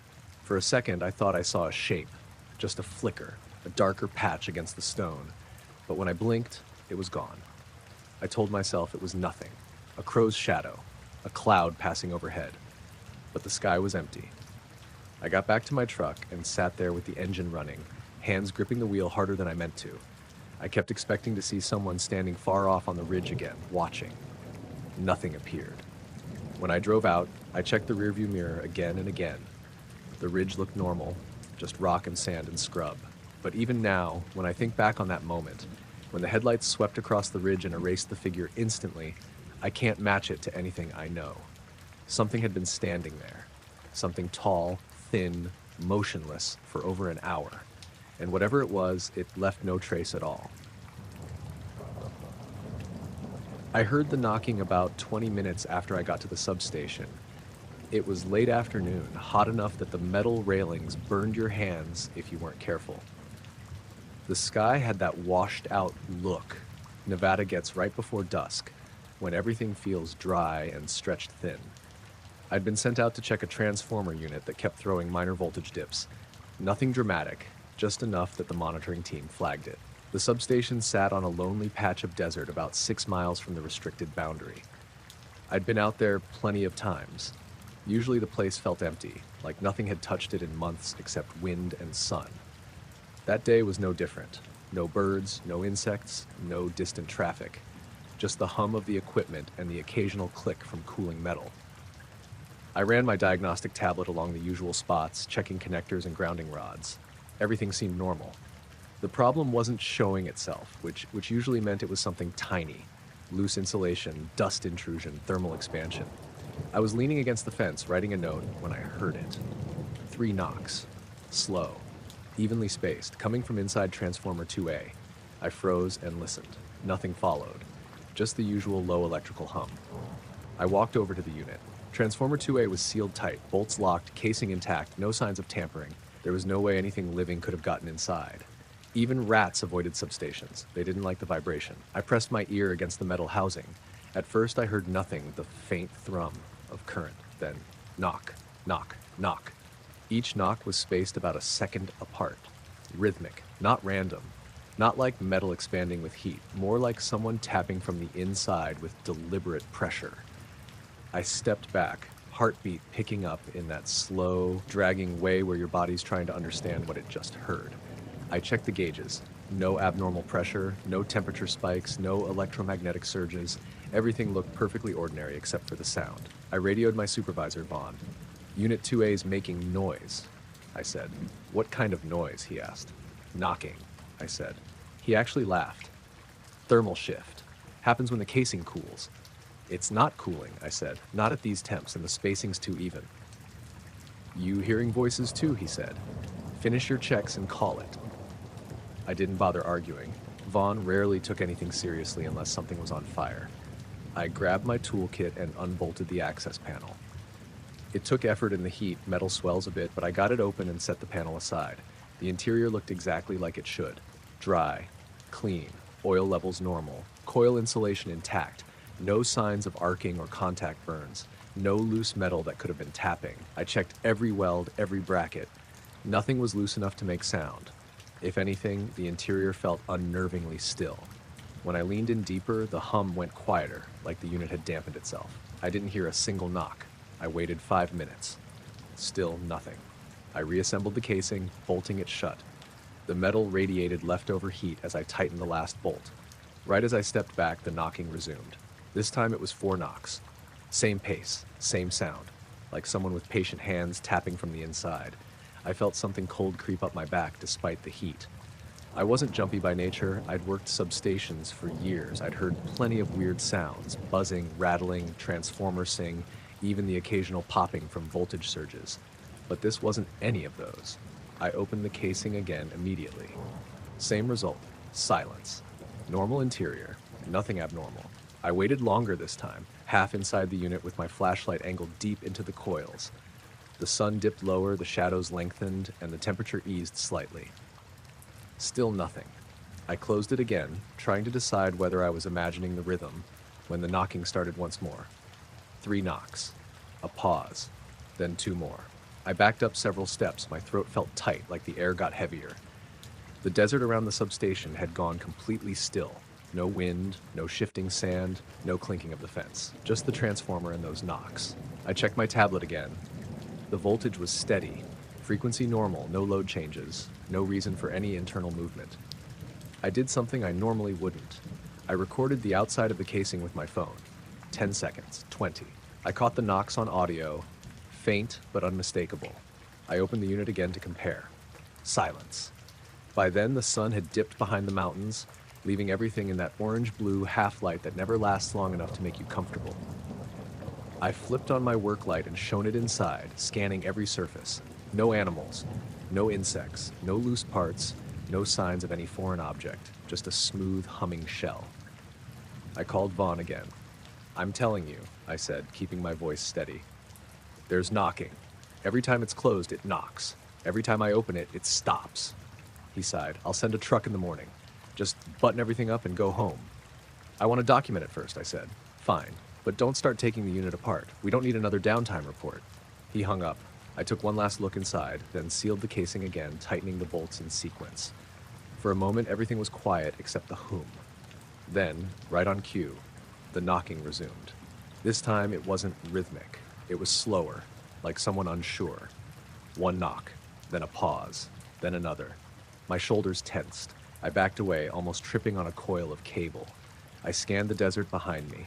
The light was fading fast now, the sky washed out, the ridges turning into dark shapes. No sign of anyone, no movement, just open land. But the feeling that something was off wouldn't go away.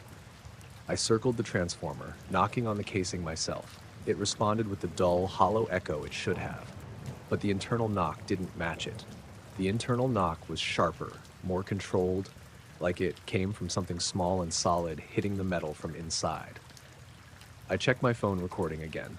The knocks were clear enough that I knew I wasn't mishearing. It was fully dark by then. The substation lights flicked on automatically, humming to life.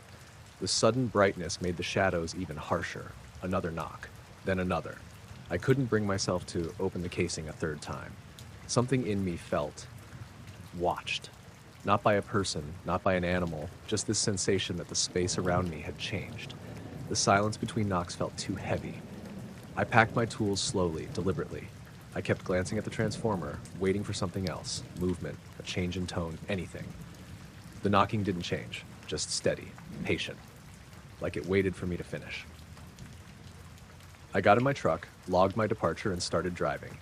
The desert road felt narrower than usual. I kept checking the rearview mirror even though I didn't know what I expected to see. A figure, a light, something following. I saw nothing, just my own taillights bouncing off the dust. When I got home, I listened to the recording again. The knocking was there, 5 distinct taps. The next morning, I drove back early to meet the crew. Transformer 2A was silent. We opened it together. Everything looked normal, perfectly normal. I played them the audio, static, wind, no knocking. The file had corrupted, or maybe it never had anything on it except the sounds I imagined. That's what Vaughn hinted anyway. But I know what I heard. 3 knocks, then 4, then the slow ones as the sun went down, each one echoing from inside a sealed unit that had nothing inside capable of making sound. And every time I opened it, whatever knocked went quiet. I noticed the first disturbance late in the afternoon, when the sky was clear enough that you could count every ridge on the far mountains. I was stationed out near the Western Monitoring Station, which sat on a raised platform overlooking a row of isolated hangars. My job wasn't exciting, mostly checking atmospheric readings, logging air temperature shifts, cataloging wind direction patterns. The desert is predictable, dry, steady, calm, especially in early summer. That day, the air was still, the sun was bright, and there wasn't a cloud anywhere within 100 miles. But a thin patch of vapor drifted into view over Hangar 14. At first I thought it was just dust kicked up by ground vehicles, but it was too high for that and too condensed. It formed a tight cluster directly above the roof, maybe 20 or 30 feet above it, no higher, and it stayed there, barely moving. I wiped my sunglasses with my shirt and looked again. The rest of the sky remained perfectly clear. The little cloud pulsed, just slightly, like static building inside it.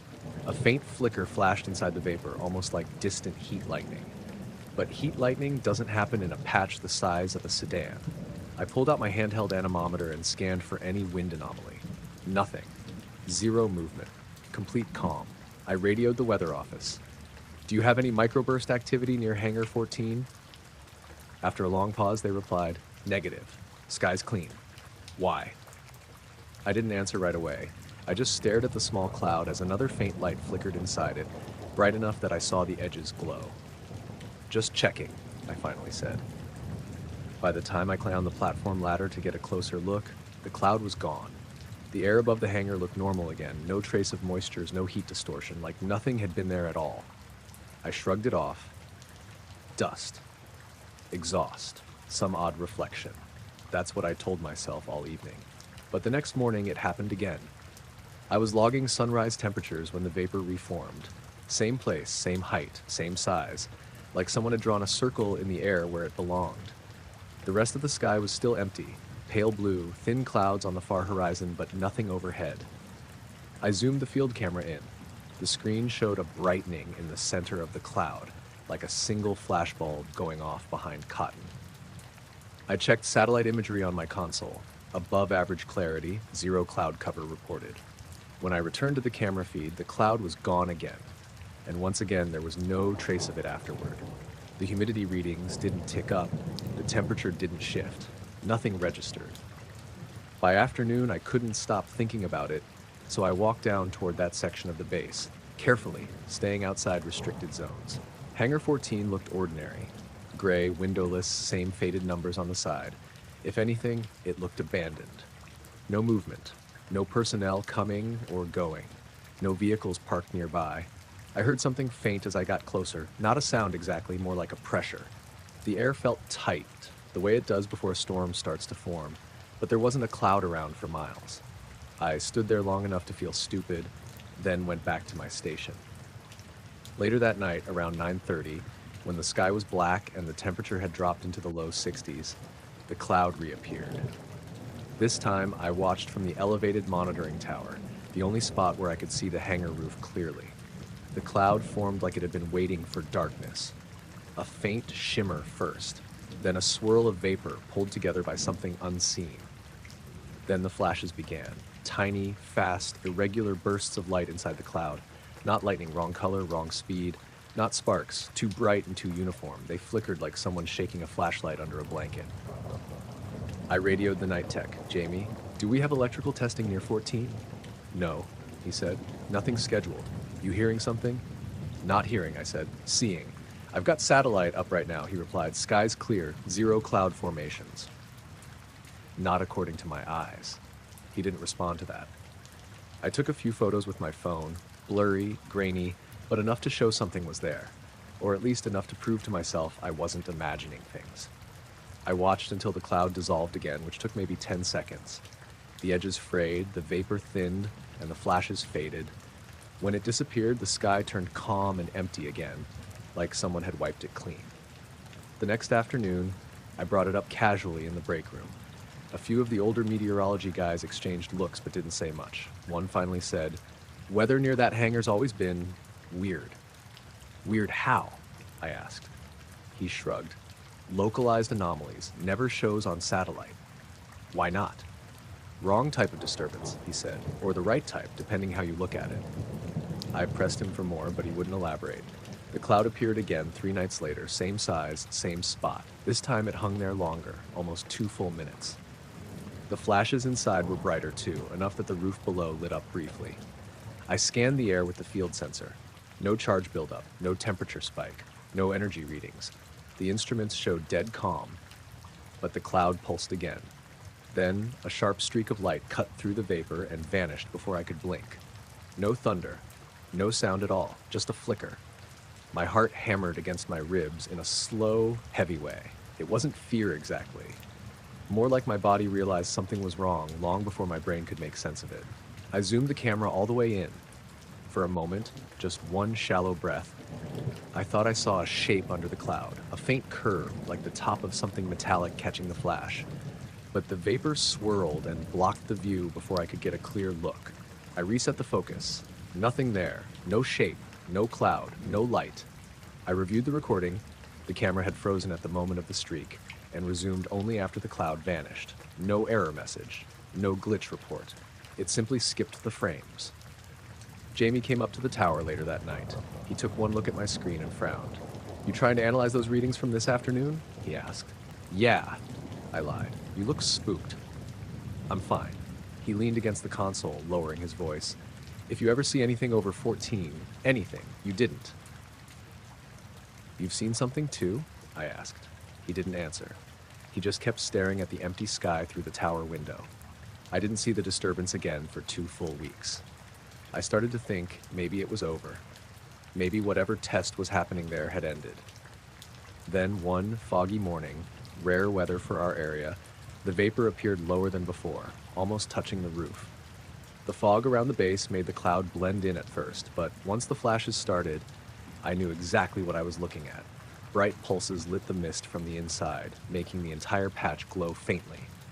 The fog around it stayed dull and flat, only that small, perfect circle flickered. I looked through the binoculars again. This time I caught a clearer glimpse of the shape under the cloud. A smooth curve, seamless. No markings, no angles, like the top of a polished dome. Just as I focused, the cloud collapsed inward and vanished. I lowered the binoculars slowly. The fog moved again, creeping across the ground like nothing had happened. But the dome shape, I knew what I saw, even if it made no sense. When I pulled up the satellite feed for that exact minute, the image showed complete clarity. No fog, no clouds, no disturbance at all. I checked the meteorological logs. No anomalies detected. I checked the camera footage. The video jumped directly from 6:12.3 to 6:12.9. 6 seconds gone. Later that day, I asked the older meteorologist again about Hangar 14. He only said one thing: whatever forms over that building isn't weather. And none of it appears in the data that should have recorded everything. I first noticed the landings during a stretch of night shifts in late autumn, when the temperature dropped fast after sunset and the desert air felt sharper than usual. I worked approach control for Groom Lake's auxiliary field. Nothing glamorous, just routing authorized aircraft through their final descent and keeping the radar picture clean. Most nights were predictable. Scheduled test flights, transient military jets, the occasional cargo run. Everything had a paper trail. Everything had a transponder code. Everything showed up on radar, except on certain nights, the runway lights came on without anyone calling for them. The first time it happened, I was alone in the control room. It was close to 1:30 a.m. The building hummed the way old equipment does, steady, comforting. I was halfway through a cup of stale coffee when the automated runway indicator blinked from standby to active. I looked at the radar, nothing. No inbound aircraft, no transponder squawk, no unidentified movement. The airspace was clean. Sometimes the technicians ran self-tests on the light systems, so I called ground. "You guys cycling the runway?" I asked. "Nope," they said. "We're not touching anything. Lights just went active. Negative from us." I leaned closer to the panel. The runway edges lit up on the feed, bright white against the darkness. The approach lights strobed in sequence, like a plane was on short final. "Control, verify no scheduled arrivals," I said. "There are none," they responded. But the lights stayed on. I checked every channel, tower, ground, maintenance. Everyone said the same thing: no incoming traffic. After about 90 seconds, the lights dimmed and returned to standby. I stared at the panel long after they shut off, trying to convince myself it was a glitch. The second time, it was windier. The whole building shook with gusts from the north, and static crawled across the radios. I was monitoring a westbound test flight still 20 minutes from approach when the indicator blinked active again. This time, I watched the runway camera more closely. The lights didn't just flick on, they ramped up slowly, exactly as they would if someone in a cockpit had triggered the approach system. The sequencing strobes fell into their pattern, guiding something invisible toward touchdown. But radar remained clear. No signatures, no blips, no transponder echo, not even a flicker of raw return. I zoomed the camera feed. Nothing was on the runway, no dust displacement, no heat shimmer, just bright lights aimed at a non-existent aircraft. I called tower. "You seeing this?" Tower replied, "Lights activated automatically. No flight plan entered. No primary return anywhere near. Negative. Sky's empty." The lights stayed on longer this time, almost 3 minutes before shutting down. When the test pilot I'd been tracking came in later, he reported nothing strange in the air. "Dark night, smooth ride," he said. "Didn't see any traffic." The third time made my skin crawl. It was close to midnight, clear sky, no wind. I'd been reviewing earlier logs when the active indicator flashed again, and the lights ramped up fast like whatever triggered them was close. I switched immediately to the infrared runway feed. That was when I saw it, just for a fraction of a second. A faint patch of heat distortion at the far end of the runway, moving downward like something descending too quickly for the system to render properly. No shape, no outline, just warm air shifting where nothing should have been. Then it vanished. The lights stayed bright for about 40 seconds afterward, then dropped. I breathlessly rewound the video. The distortion wasn't there. Not scrubbed, not corrupted, just not there at all. I tried again. Nothing. I called up to tower. "Please tell me you saw something on your visual." "Nothing," they said. "Runway is cold and clear." I didn't sleep much that morning. My dreams were static and runway lights flickering by themselves. After the fourth time, I started keeping handwritten notes. I wasn't supposed to. Everything had to be logged digitally, but I didn't trust the system. Every time I checked the stored data for those nights, timestamps were missing, or event markers were blank, or the approach logs were rearranged as if they'd been overwritten. The weird part wasn't that the entries vanished, it was how cleanly they vanished, like the system had been reset only for select blocks of time. Then there was the night everything happened at once. It was just after 2 a.m. The wind had died completely. The radar picture was smooth. No scheduled aircraft, no expected activity. I was half reading a maintenance report when the active indicator blinked again. Before I could react, the lights ramped to full intensity. The strobes ran their sequence. The taxiway lights flicked on too, something that normally only happened when ground control cleared an aircraft to exit the runway. I froze, watching the monitors. Control to ground, you activating taxi? No, they said, alarmed. We're not doing anything. Systems are responding to a trigger. What trigger? Unknown.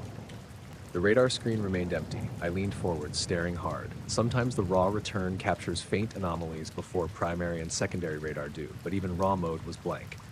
Then the runway camera flickered. Just once. A shape maybe passed through the edge of the frame. Barely there. A shimmer, like heat haze wrapped around a moving object. Then darkness again. Tower, anything visual? I asked. Negative. The lights stayed on for nearly 5 minutes this time.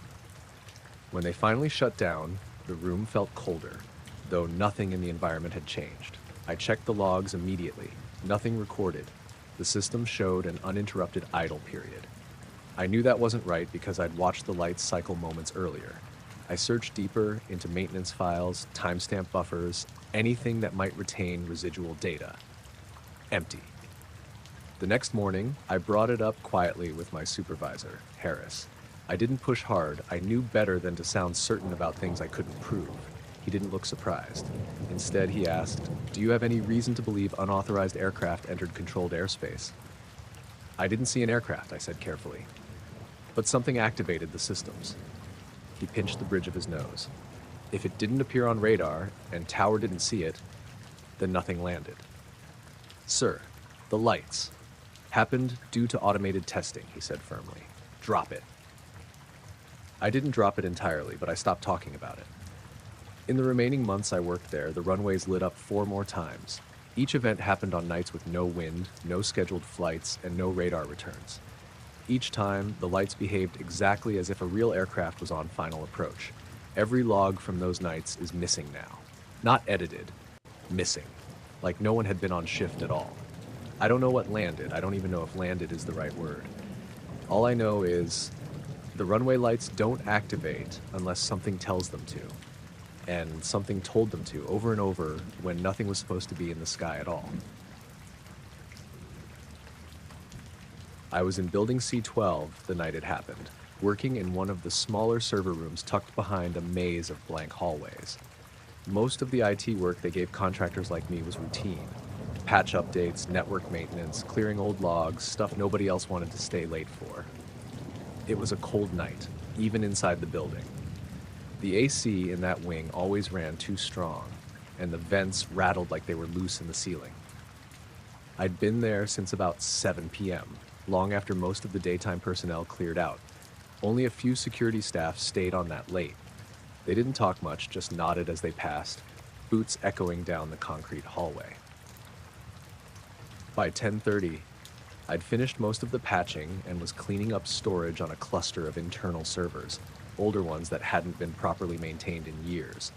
They weren't connected to anything external, just used for internal archiving and some classified telemetry tools I didn't have access to. The directories were a mess.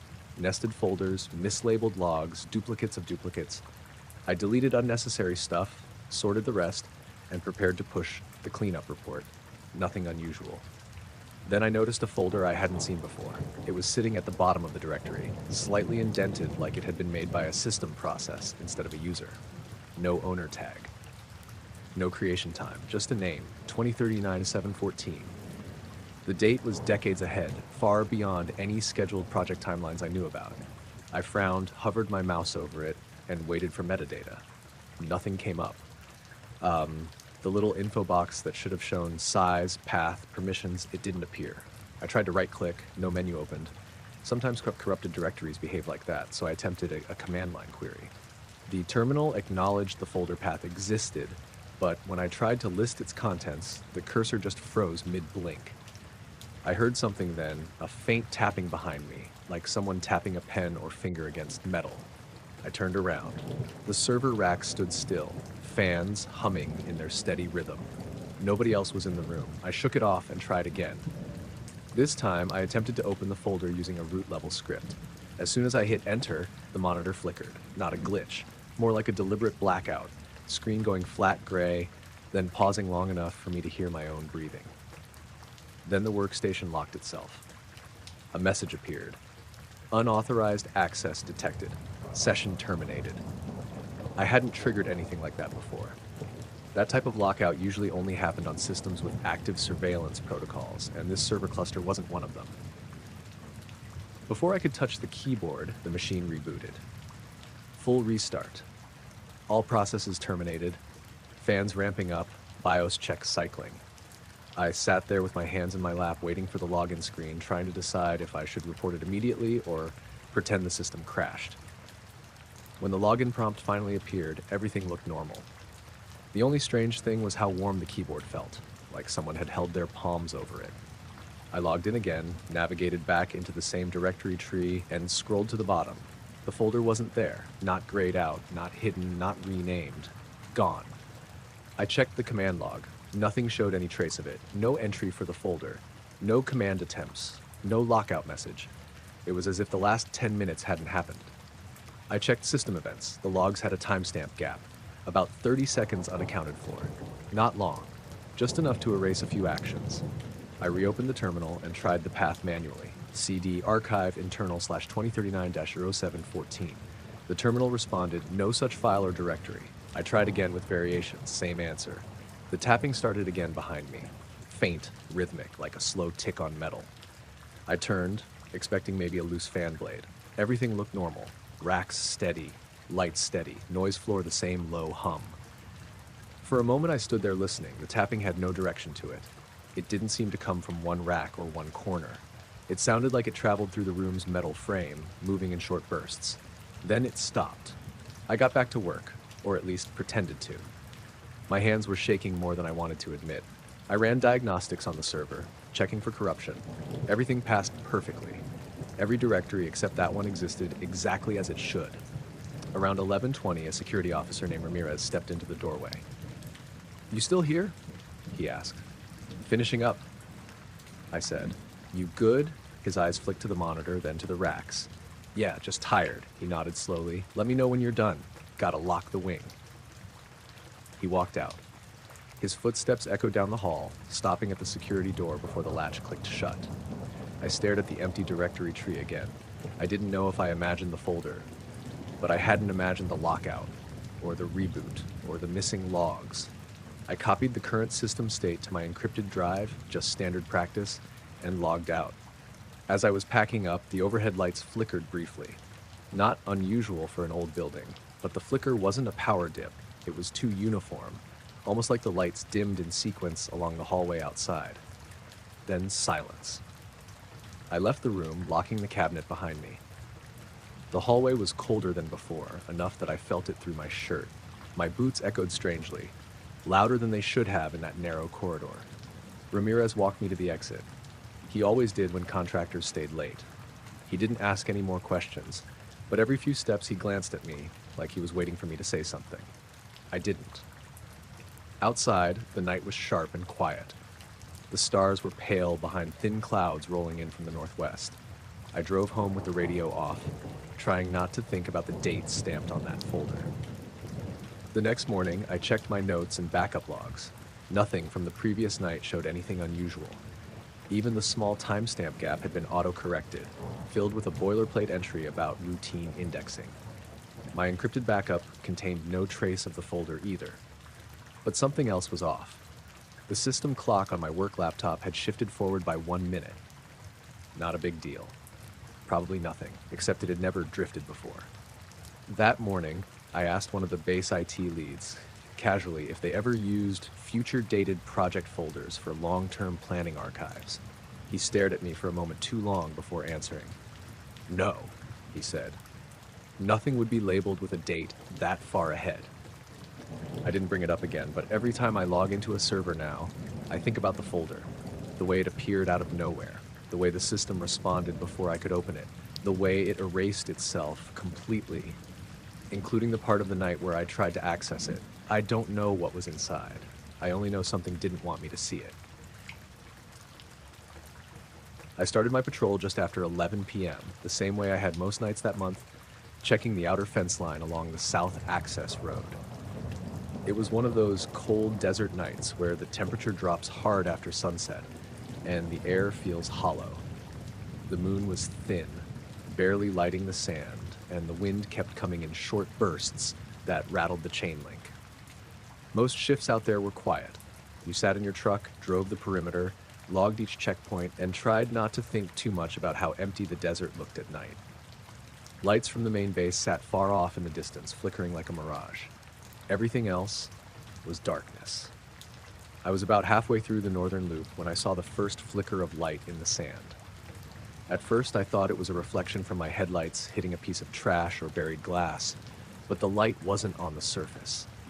It was underneath. A soft, pale glow, maybe a foot or two below the ground. It moved like a slow ripple, sliding under the desert floor. I let the truck idle forward another few feet. The glow moved with me. Not fast, just steady, like something drifting in water. I rolled the window down to listen. The desert was quiet except for the faint hum of the engine. No drilling sounds, no machinery, no vibrations under the tires. If the glow hadn't been visible, I would have thought nothing was there. I grabbed my flashlight and stepped out, keeping one hand on the door. The sand crunched under my boots. The glow held steady, then shifted slightly to the right, as if adjusting its course. I shined the flashlight directly at the ground. The beam didn't change anything. The glow stayed faint and diffuse, just a hazy white shape drifting under the sand. No edges, no clear form, nothing to suggest depth or size, just a moving patch of light. I crouched closer, my breath fogging in the cold. The glow paused, completely still. I felt the hair on my arms lift. I stood and backed toward the truck, watching it. When I opened the door, the glow moved again, matching the slow roll of my truck as I eased forward along the fence line. That was the moment it stopped being interesting and started feeling wrong. I drove a little faster. The glow kept up easily. It stayed parallel to me, maybe 15 or 20 feet off the fence, drifting along the sand at the exact pace of my vehicle. If I slowed to a crawl, it slowed. If I sped up, it brightened a little, as if straining to keep pace. I didn't radio it in right away. I didn't even know how to describe it without sounding like I was losing it. There were no protocols for unexpected glowing thing beneath the desert. After nearly a mile of it keeping pace, I took a sharp turn at a junction point. The glow hesitated at the corner, a strange pause, like it had to realign itself, then continued following the new direction. That's when I finally picked up the radio. "Control, this is Patrol 3. I'm seeing something moving along the outer fence, possible underground utilities issue." Control asked me to clarify. "I've got a light source under the surface," I said, trying to keep my voice level, tracking parallel to my vehicle. There was a long silence. Finally, "Patrol 3, confirm if this is a visible external light source." "Negative," I said. "It's below ground." Another silence. Longer. "Copy. Continue observation. Do not engage." As if I was going to dig into the sand to check, the glow kept sliding along. Sometimes it dimmed, almost fading out entirely before brightening again. I could never see a definite shape, just that soft halo of light, always moving, always keeping the same distance from me. About a quarter mile from the next checkpoint, the glow abruptly veered away from the fence line. It drifted deeper into the open desert, slow at first, then faster. The brightness pulsed as it moved, like it was picking up speed underground. I stopped the truck and watched it go. The glow traveled in a straight line toward a low ridge, then faded entirely before reaching it. No flicker, no dimming, just gone, like something switched it off. I waited a few minutes, scanning the desert. Nothing else appeared. Just wine stirring loose sand. Control asked for an update. "Object disappeared," I said. "Southwest direction, last seen about 50 yards out." "Any surface disturbance?" "Negative." Return to standard patrol. I finished the loop, but every time my headlights swept across the desert, I felt like I would see that glow start up again, moving just beneath the surface like some quiet thing burrowing in the dark. The next morning, the ground team did a scan of that entire section. Thermal imaging, seismic sensors, utility checks, everything. I tagged along even though I wasn't required to. We found nothing. No tunnels, No temperature pockets, no buried wires out of place, no evidence the sand had ever been disturbed. The seismic readings were dead flat, no sign of movement from the previous night.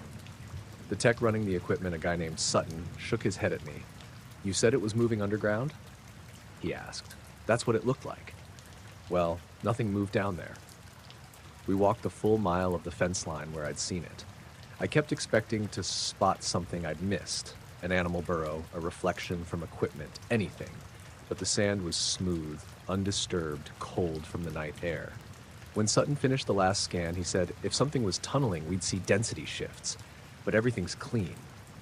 He paused, then added, "You sure it wasn't headlights from the road reflecting through dust? Happens sometimes."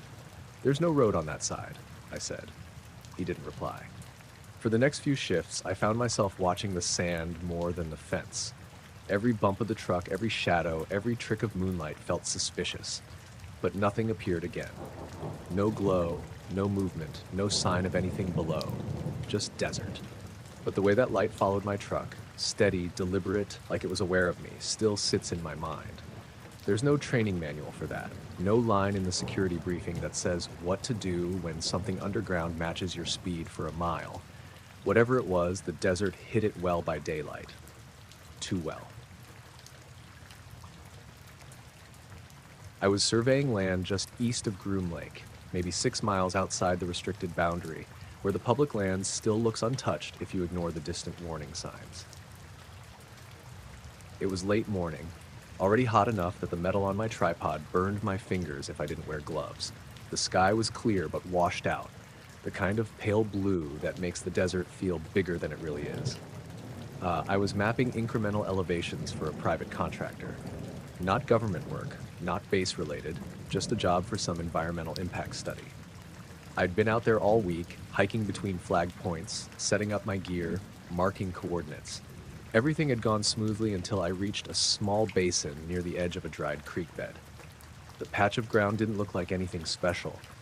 Just low scrub, hardpan soil, a few scattered rocks bleached almost white from sun exposure.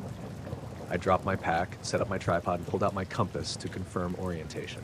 The needle spun. Not in a lazy drift the way it does when you're near metal, and not in a shaky off-north wobble from interference. It spun in a full circle, fast, like something beneath the ground was pulling it around. I lifted it higher. The needle steadied, pointing north like normal. I lowered it again toward the ground. Spin. I checked my pockets, no magnets. I checked the tripod, aluminum, nothing magnetic. I checked my radio, my GPS unit, even the metal buttons on my shirt. Nothing should have caused that kind of behavior. I stepped back a few feet. The needle steadied again. I stepped forward into the same area. Spin. I remember staring at that patch of dirt, trying to figure out what made that spot any different from the rest of the basin.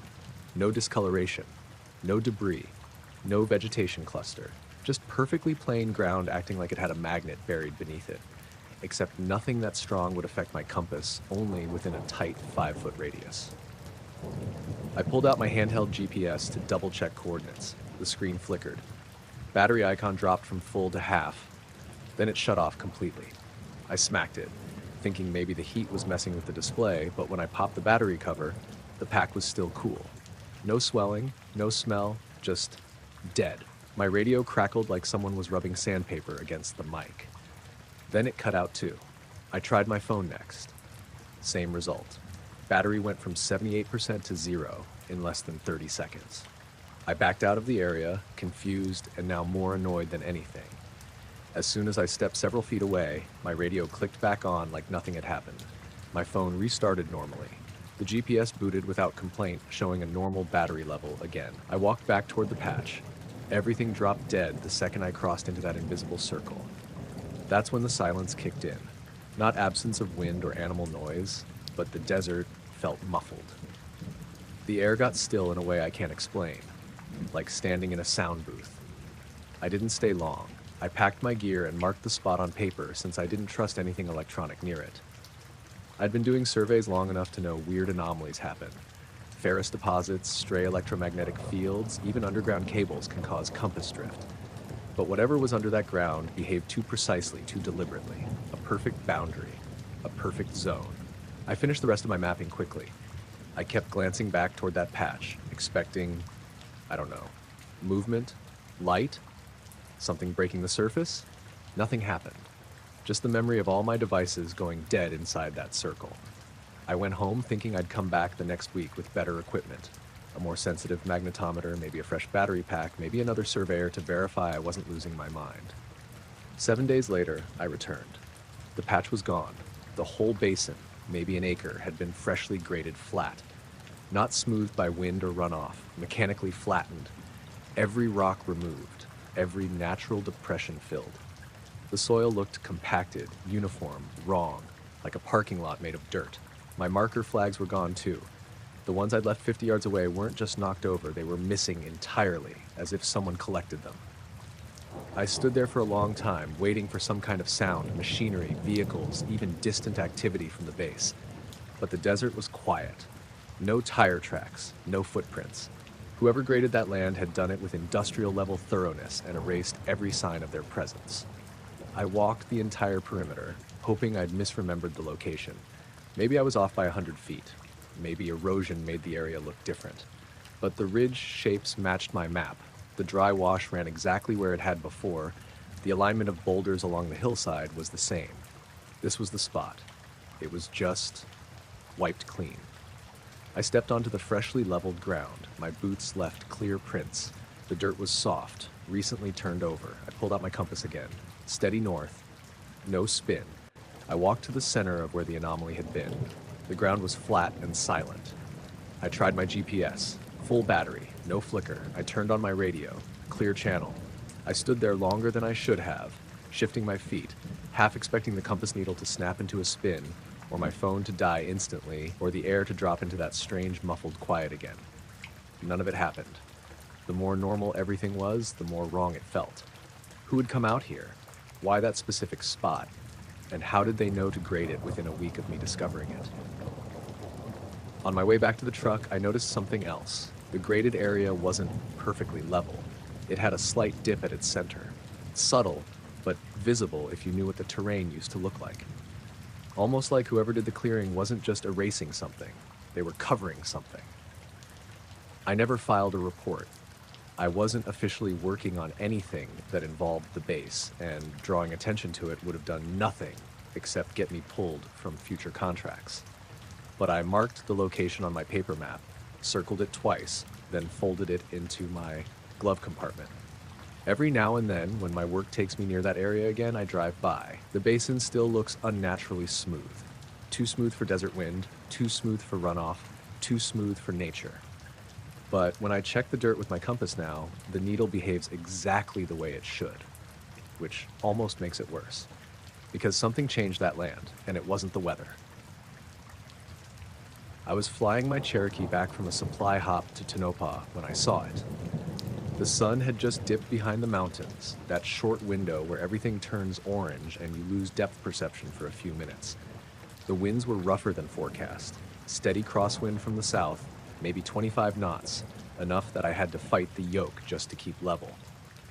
I was about 40 miles west of Groom Lake airspace, still legal, still civilian. I'd flown the route dozens of times, usually uneventful. Nothing but desert, dry lake beds, and the long stretch of Highway 375 cutting through nowhere. Then, out of the corner of my eye, something caught the dying sunlight, except it didn't actually reflect anything. It just appeared as a darker patch against the sky, matte black, no shine, no edges catching the light. At first I thought it was a bird, maybe close enough to look bigger than it was. But as I glanced again, I realized it wasn't moving at all, just hanging there, perfectly still. At my altitude, with the wind the way it was, nothing should have been motionless. Not balloons, not drones, nothing. I steadied the plane and watched it for a second. The longer I looked, the more wrong it seemed. It didn't have a recognizable shape, more like a stretched oval, maybe 20 or 30 feet across, but the edges were hard to define. My eyes kept wanting to give it detail that wasn't there. I checked my instruments out of habit. Altimeter steady, heading steady, no alerts. Then I looked at the portable ADS-B display clipped to the panel. Nothing. No traffic. No restricted advisories. No blip that could have been the object. That wasn't impossible. Plenty of aircraft didn't broadcast on civilian frequencies, but even stealth aircraft usually showed something if they were close enough. This thing was maybe half a mile off my right wing. I keyed my mic. Niner 1 Bravo to Albuquerque Center. Do you have any traffic east of my position? A few seconds of static, then Niner 1 Bravo, negative. You are the only aircraft in that corridor. My stomach tightened. I banked slightly to the right, just a gentle turn to get a better angle. The object wasn't far below me, but not at my altitude either. Maybe a couple 100 feet beneath, hanging above a broad stretch of sand. As my nose swung toward it, the thing reacted. Not fast, not dramatic. It just tilted, like it was turning to face me, except it didn't rotate like an aircraft would. The whole body seemed to shift orientation smoothly, without pivot points, without wings or tail or anything fixed. I felt a jolt of adrenaline hit my chest. I didn't bank any further. I leveled off and kept distance, hands tight on the yoke. Another glance at ADS-B, still nothing. Albuquerque Center, confirming no restricted ops ahead? I asked, trying to keep my voice even. Affirmative, 1 Bravo, all clear, maintain heading.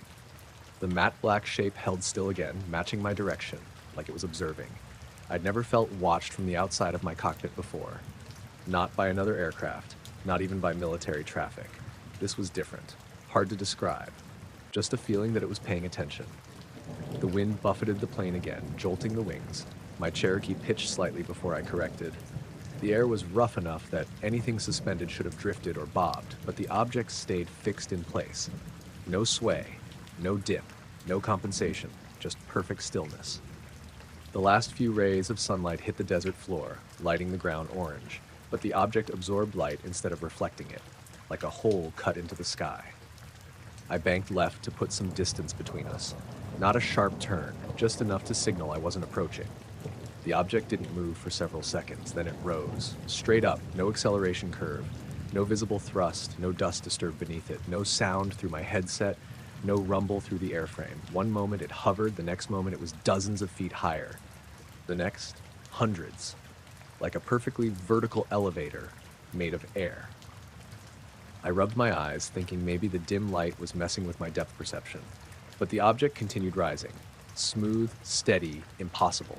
At maybe 1,000 feet above its starting point, it paused again. The sunlight had nearly faded. The sky shifted toward dark blue. The object blended with the coming night, hard to track even when it was right in front of me. I forced myself to look away long enough to check my instruments again. Still nothing. My radio clicked suddenly, just a tiny burst of static, not unusual in rough terrain. But then I heard a faint tone in my headset, like 2 notes layered over each other. Not a voice, not interference I recognized. A sound that felt patterned, but not intentional.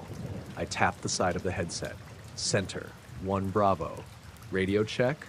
Loud and clear, 1 Bravo. The tone cut out. I looked back toward the object. It had risen even higher, so high that I had to angle my neck to see it above the canopy. I banked away more sharply now, putting distance between us. I didn't care if it looked unprofessional. My heart was pounding. I wanted that thing out of sight. But before it vanished into the dark sky, it did one last thing. It shifted orientation again, tilting toward me or toward the path of my plane, like it was adjusting its attention. And then, without warning, it shot upward. Not fast like a jet, not streaking like a missile, just upward until it dissolved into the darkening sky. No trail, no light, no signature. Gone. I flew the rest of the route without speaking. My radio stayed clear. My instruments behaved normally. The winds eased as night took over, and everything went quiet in that eerie way the desert does after sunset. When I landed at the small airstrip back home, I asked the guy in the hangar, Tom, who'd been monitoring local traffic, whether he'd seen anything unusual. Nothing, he said. You were the only one up there. What about blips? Any radar anomalies? He shook his head. I thought about mentioning it, but stopped. I didn't have the right words. Nothing about what I saw fit anything that should have been in that airspace, civilian or military.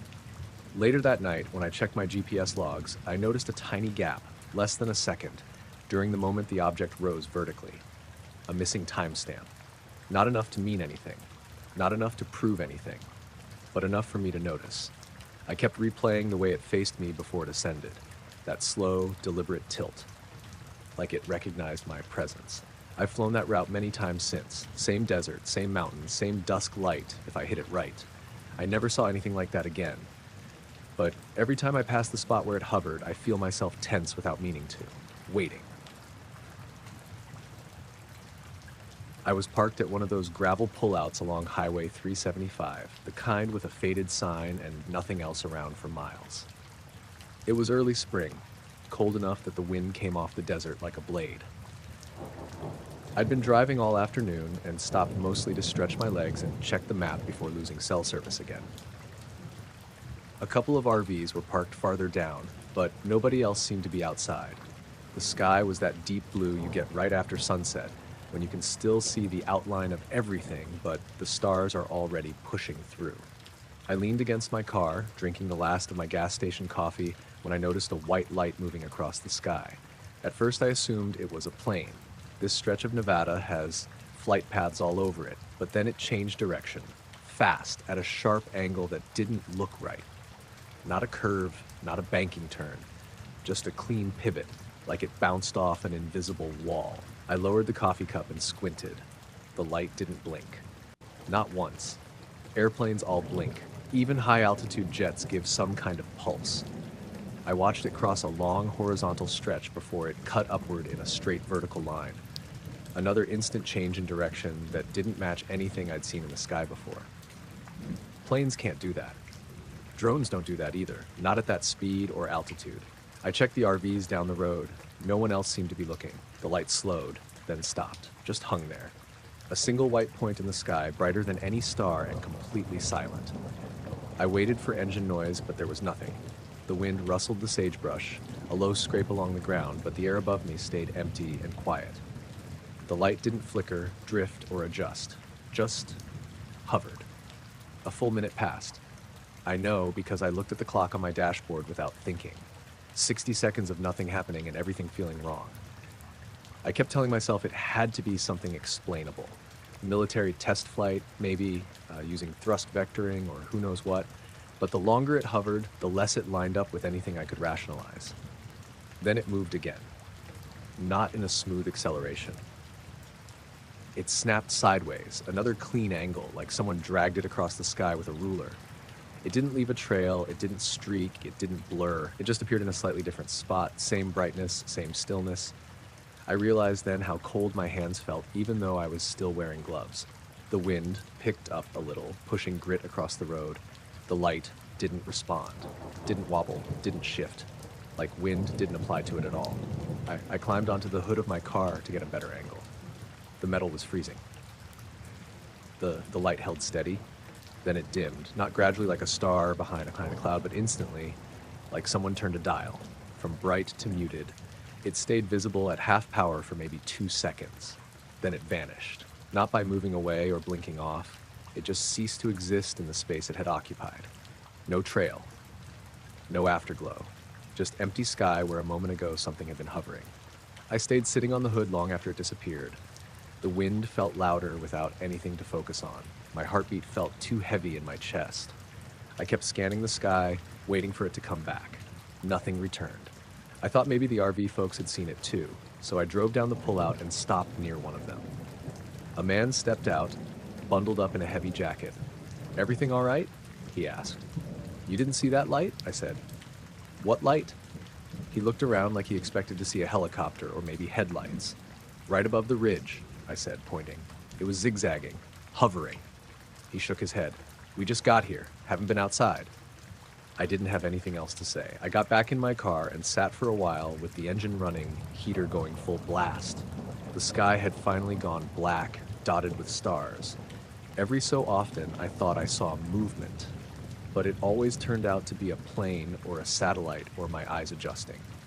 I drove away eventually, but even on the highway, I kept checking my mirrors and glancing at the sky through the windshield.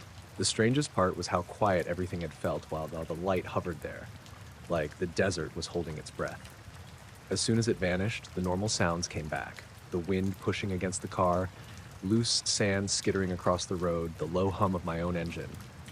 It almost made me doubt what I saw. Almost. But I can still picture that white point of light, perfectly steady against a sky that should have made it drift or shimmer. and the way it dimmed out in an instant without moving an inch. I was halfway through my night shift when the first alert pinged through my tablet. It was close to 11 p.m., cold enough that my breath fogged inside the cab of the utility truck. I'd been contracted to service perimeter sensors around the base. Nothing complicated, mostly recalibrations and swapping out dying batteries. The system usually behaved. False alarms were rare. This alert came from a dry lake bed about 4 miles outside the restricted zone. Completely empty land. No structures. No wildlife larger than jackrabbits. Definitely no people. The tablet showed motion detected, sector H37. I zoomed in on the sensor map. The marker blinked twice, then went still. No movement, no follow-up alerts. Probably a glitch, I thought. Desert winds sometimes kicked sand high enough to confuse the older sensors. I logged the occurrence anyway, then tried to move on. 20 minutes later, it pinged again. Same location, same brief motion detection, same immediate silence afterward. I sighed, packed up my gear, and headed toward the lake bed. Even with the engine running, the desert felt unusually quiet. No coyotes in the distance. No rustle from the brush, just the hum of tires over gravel. The lake bed was a dull gray under the moon, flat as a tabletop. I parked at the flagged coordinates and got out, boots crunching in the cold sand. Nothing moved. Not a shadow. Not even wind. I checked the sensor housing. Everything looked normal. No loose wires, no temperature spikes, no sand intrusion. I recalibrated it just to be safe. Before heading back, I walked the area with my flashlight. That's when I noticed the ground. A patch about 15 feet across felt warmer than the rest. Not hot, just faintly warm, like it had absorbed afternoon heat even though the temperature had dropped below freezing. I crouched down and ran my glove over the surface. The warmth wasn't consistent across the patch. It was strongest near the center, fading out toward the edges. The rest of the lake bed felt icy. I checked my tablet again to see if the sensor caught anything while I was standing there. No alerts. I drove back to the access road, chalking it up to weird ground insulation or leftover heat stored in the clay. Desert terrain does strange things. I'd convinced myself of that many times. But an hour later, the alerts came back, 3 times in a row, quick bursts, like something was moving rapidly across the sensor's field and then vanishing. I drove out a second time, grumbling the whole way. Night shifts already had a way of stretching time thin, and chasing ghost alerts wasn't helping.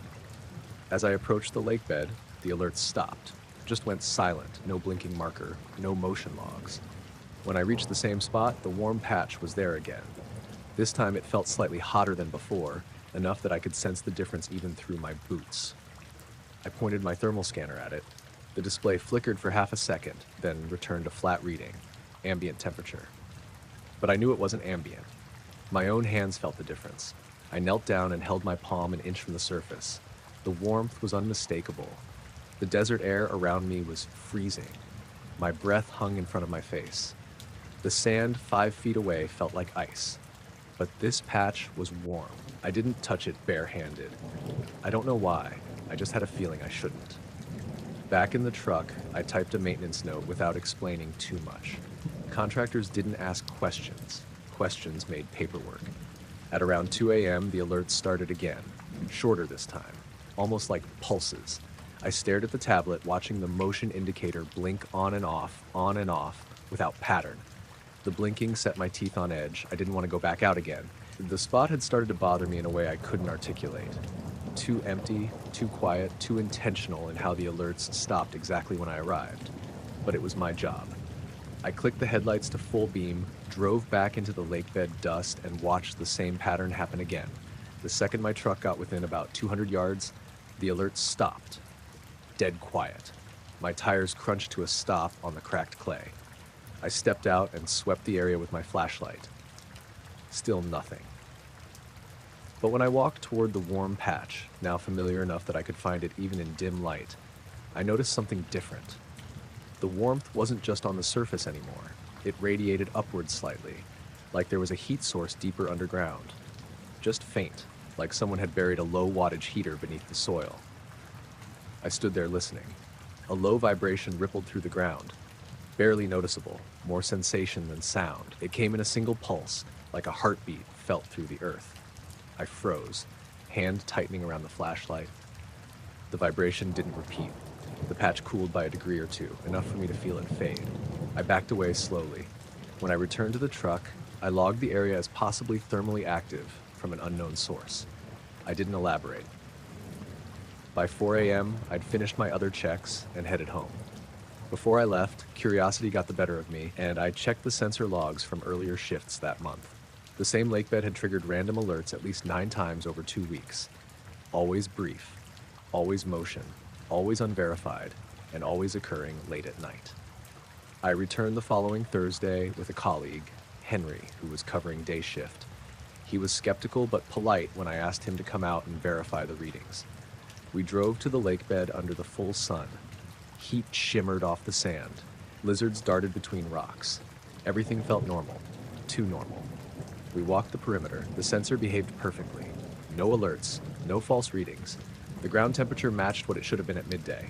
The warm patch, gone. Not cooler, not warm. Just the same as the rest of the lakebed. Even stranger, a thin layer of fresh, wind-smoothed sand covered the area, as if nature had erased anything unusual. I crouched where the patch had been and touched the ground. Cold, hard, featureless. Henry looked at me like maybe I'd misread something the night before. He said, "You sure it wasn't leftover heat from the sun?" I didn't answer. Because standing there in broad daylight, with everything looking perfectly ordinary, I couldn't prove any of it had happened. The warm ground, the pulsing alerts, the strange vibration underfoot. But that night, when I reviewed my manual logs again, something new stood out. The sensor had triggered one more time after I left the lakebed. A single alert. Motion detected, sector H37, exactly 2 minutes after I'd driven away. No follow-up, no anomaly, no explanation. Just that one quiet ping in the middle of the empty desert. And whatever caused it never showed itself when I was there. Only before I arrived, and only after I left. The aircraft rolled into Bay 3 just after midnight, still warm from whatever flight it had been on. I didn't recognize the tail number, but that wasn't unusual out there. Half the stuff I worked on didn't officially exist. What caught my attention first was how quiet it was when the engines powered down. Usually there's a ticking, some kind of thermal contraction, but this one settled into silence like it hadn't been running at all.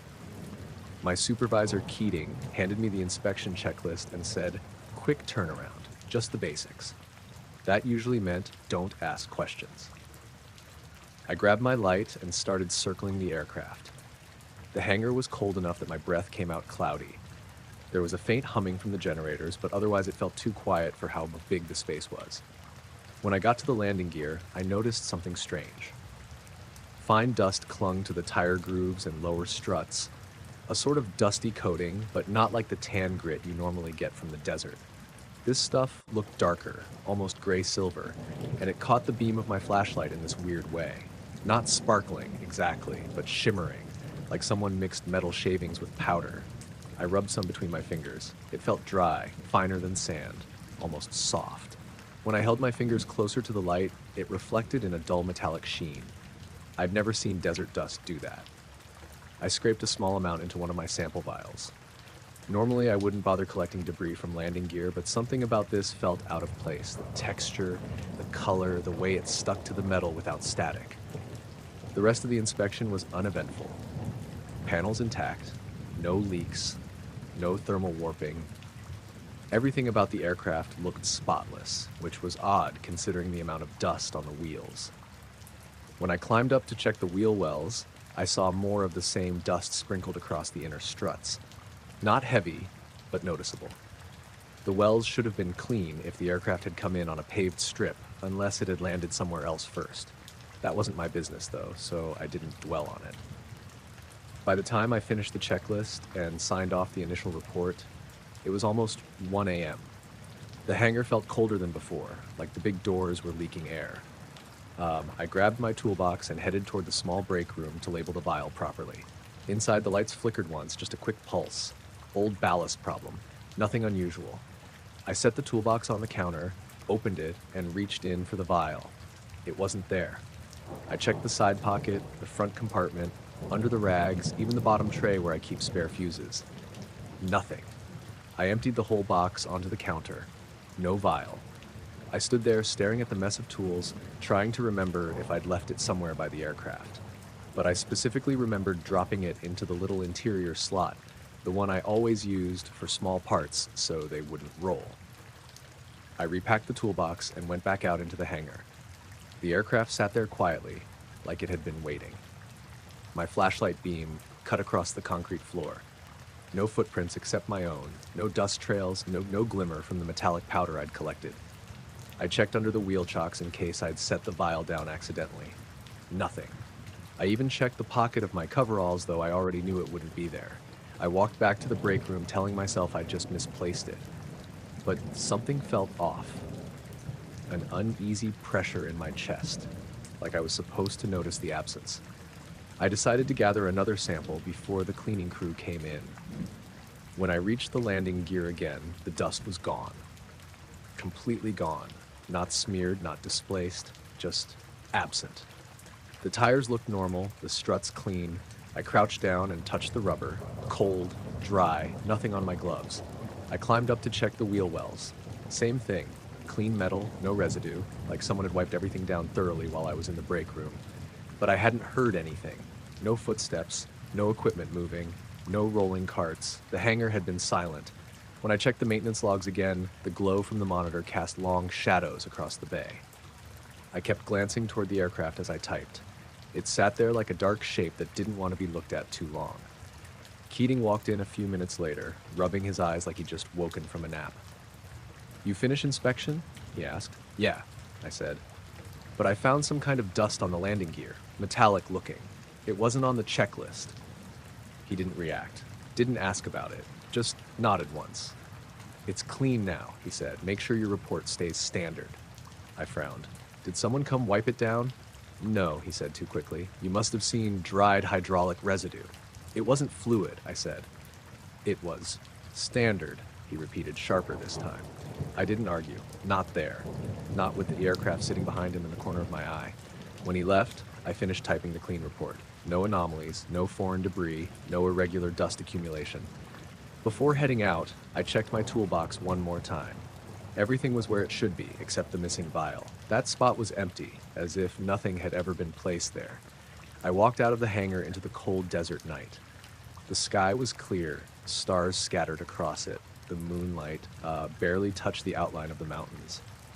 Everything looked normal, but I couldn't shake the feeling that something had been quietly corrected behind me, like a mistake erased before anyone else could notice. In the morning, I asked Keating again whether anyone else had been assigned to Bay 3. "No," he said.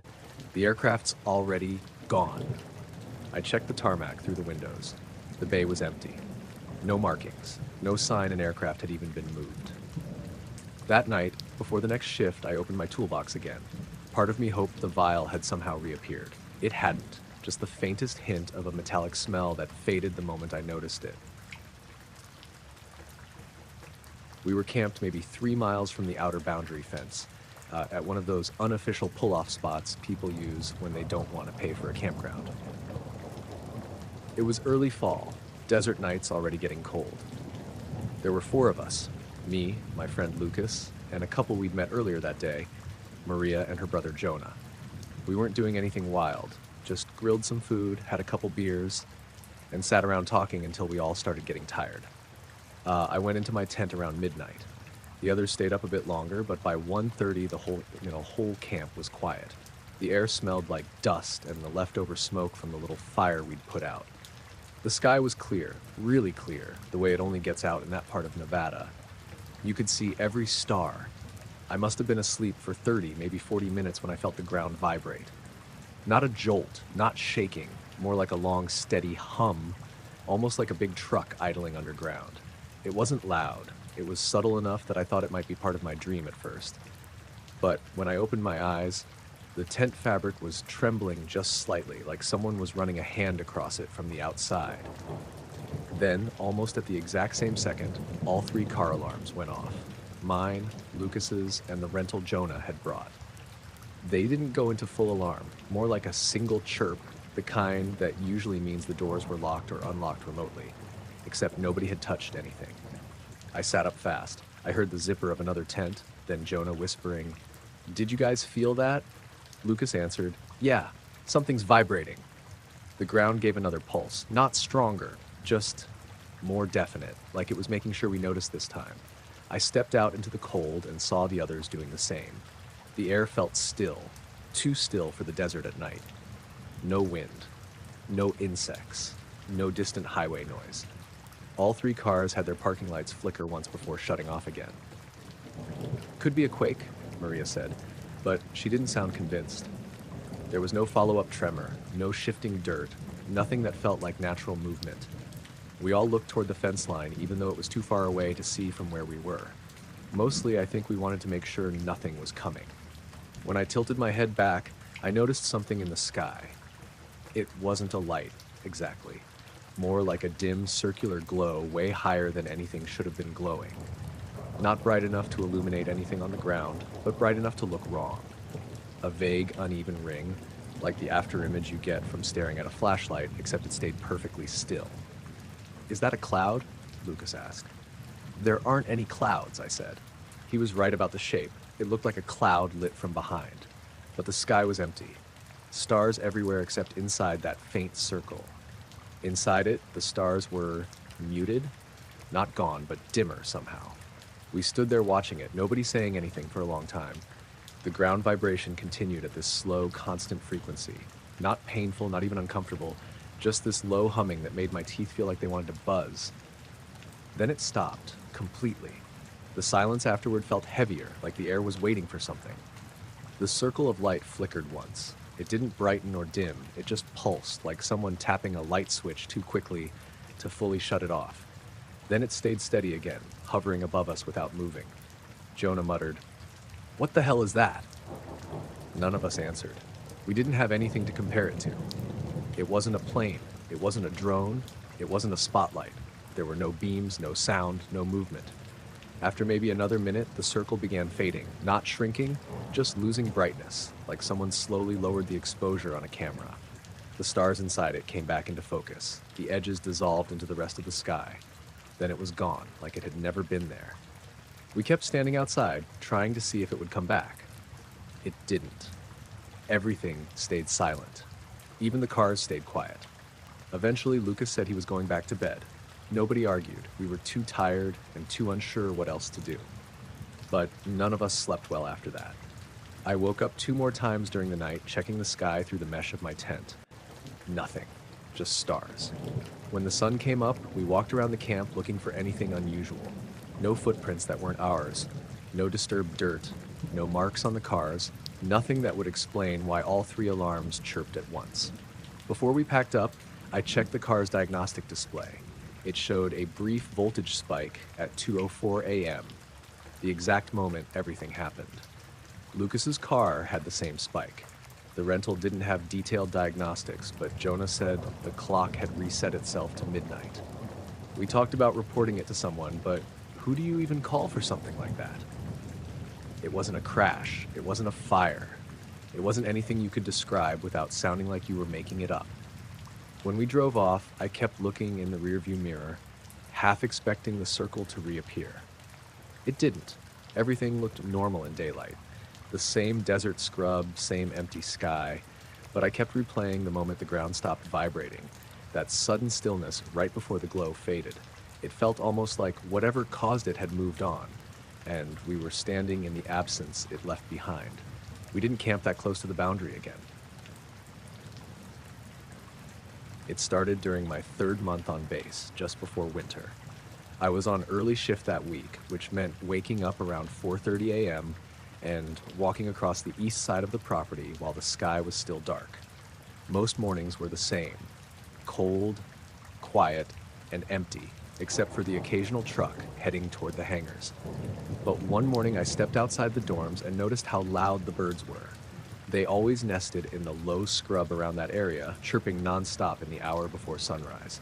This time, they were especially active, like something had stirred them up. I remember thinking it was almost comforting, the way the noise filled the whole place. Then, all at once, it stopped. Not gradually fading, not shifting or relocating. Every bird in hearing range went silent in the same instant, like someone hit a mute button. I actually froze mid-step, unsure if I was imagining it. The air felt empty without that background noise. A second or two passed, and that's when I heard the humming. It came from the direction of the main hangars, low, steady, and too even to be machinery warming up. It didn't sound mechanical, not like generators or turbines. It wasn't a vibration through the ground either. More like a tone that hovered in the air, almost too low to register unless you focused on it. I stood there listening, trying to place it. The sound didn't grow louder or softer. It just held at one perfect pitch. Then, just as abruptly as the birds, it stopped. The silence that followed made my skin prickle. I waited another moment, half expecting it to resume, but nothing happened. Eventually, the birds started up again, scattered at first, then all at once, like someone had flipped a switch in reverse. I didn't tell anyone about it that day. It didn't seem like something worth mentioning. Old bases make weird noises. Animals react strangely sometimes. I brushed it off, but then it happened again 2 days later. Same time, right before dawn. Birds going completely silent in an instant, and that same steady humming coming from the hangars. This time it lasted longer, maybe 20 or 30 seconds. I tried to pinpoint the exact location, but the sound didn't echo or fade like normal noise. It just existed in the air, directionless but unmistakable. The moment it cut out, the birds started again. During breakfast, I asked another airman on my shift, Carter, if he'd noticed anything weird in the mornings. He shrugged. Sometimes they run tests before sunrise. What kind of tests? He just shrugged again. Stuff above our pay grade. That was the end of that conversation. A few days passed without anything unusual, and I figured it might have been equipment cycling at weird hours. But then it happened a third time. This one bothered me more than the others. I'd been outside earlier than usual because I'd woken up before my alarm. The sky had a faint blue tint, but the sun wasn't up yet. I remember thinking the air felt heavier than normal. Not humid, just weighted somehow. Once again, the birds were loud, and once again they went silent all at once. This time, though, the silence felt deeper, like the space around me changed somehow. I don't know how else to describe it. Just that sudden absence of sound felt wrong in a way I couldn't explain. The hum started again from the direction of the hangars, but it wasn't the same pitch as before.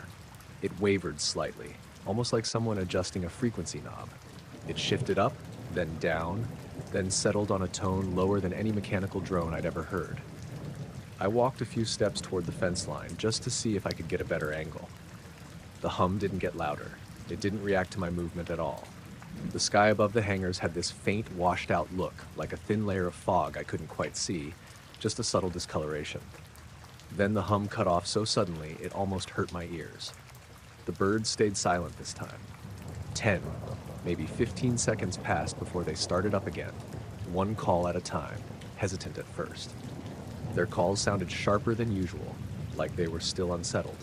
That day I tried bringing it up to my supervisor, Sergeant Lyman. I didn't mention the birds, I figured that would make it sound too strange, but I told him about the humming. He didn't even look up from his paperwork.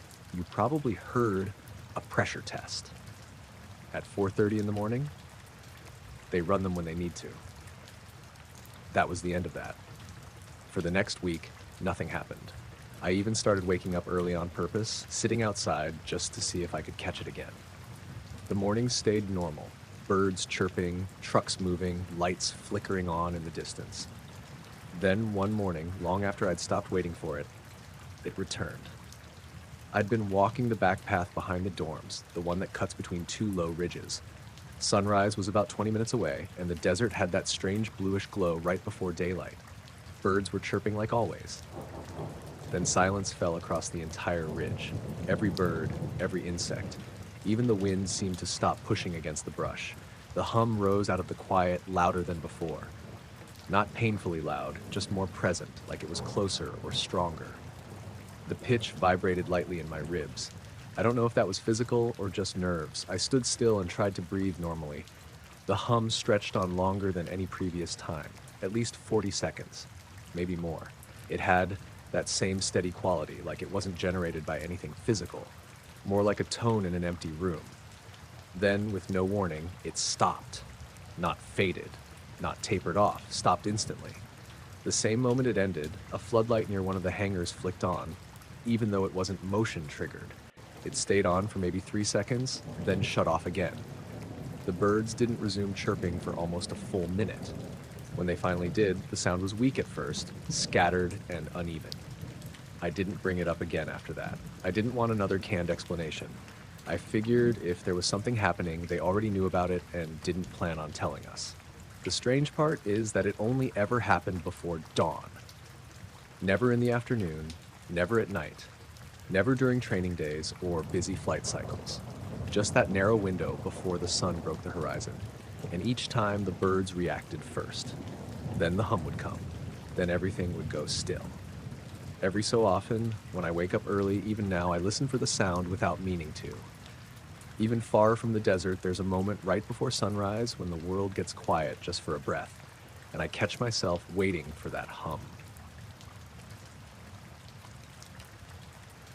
I was running a fuel load out toward one of the remote checkpoints west of the base. Same run I'd done a dozen times before. It was late afternoon in early summer, that time of day when the heat finally starts dropping, but the air still feels baked. The sky was clear, wind light, visibility perfect. I remember that because the job usually got weird only when the weather acted up. The dirt access road cut straight through a long stretch of empty land, then curved around a low ridge before dropping toward the checkpoint. I'd slowed down near the ridge because the gravel there was loose and the tanker liked to fishtail if I wasn't careful. That's when I saw movement on the far side of the ridge. At first I thought it was a dust devil forming, but there was no swirling dirt, no sudden gust, just something shifting in a smooth, controlled way. A dark shape sliding up the slope, almost like the crest of the ridge was rising. I eased off the accelerator. The tanker rumbled underneath me, but the movement on the ridge didn't match the vibration of the truck or the wind. It was too steady. It rose a little higher, maybe a foot or two above the ridgeline, enough to show a curved edge, smooth, perfectly rounded, nothing like the angular shapes of vehicles or structures. Then it sank back down. No dust kicked up, no rocks dislodged, no sound. I waited a few seconds, watching the ridge. Nothing else moved. The desert went still again. I told myself it was probably a sheet of metal or a tarp someone left out there, catching the light in a weird way, except there were no structures nearby, no equipment. Nothing that would explain a curved shape rising and lowering itself like that. I kept driving, slower now, thinking maybe the angle had tricked me. As I climbed toward the ridge, I kept glancing to the right, expecting to see something. Debris, trash, maybe a weather balloon someone had dragged over the hill. But when I reached the top, the slope beyond was empty, just pale dirt and scattered brush. No tracks, no tire marks, not even disturbed sand. I pulled over anyway. The tanker hissed as it settled on its shocks. I stepped out, the heat still coming off the ground in waves.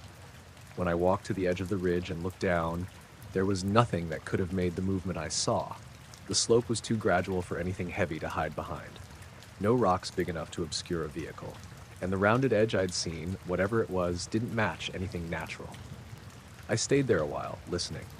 The desert made its usual noises. Dry wind across scrub, distant insects, the faint ticking of the truck's engine cooling, but nothing large moved, nothing shifted. I finally got back in and continued down to the checkpoint. The guards were their usual selves, polite but clipped. One of them, a guy named Harding, I'd talked to a few times, said I looked more jumpy than usual. I told him the ridge looked different today. He just nodded like he knew exactly what I meant. That bothered me more than if he'd laughed it off. On the way back, the sun had dipped enough to cast long shadows across the ridge. I watched the crest carefully, looking for any hint of movement. Nothing. The spot where the curved shape appeared was just a patch of dirt, like any other.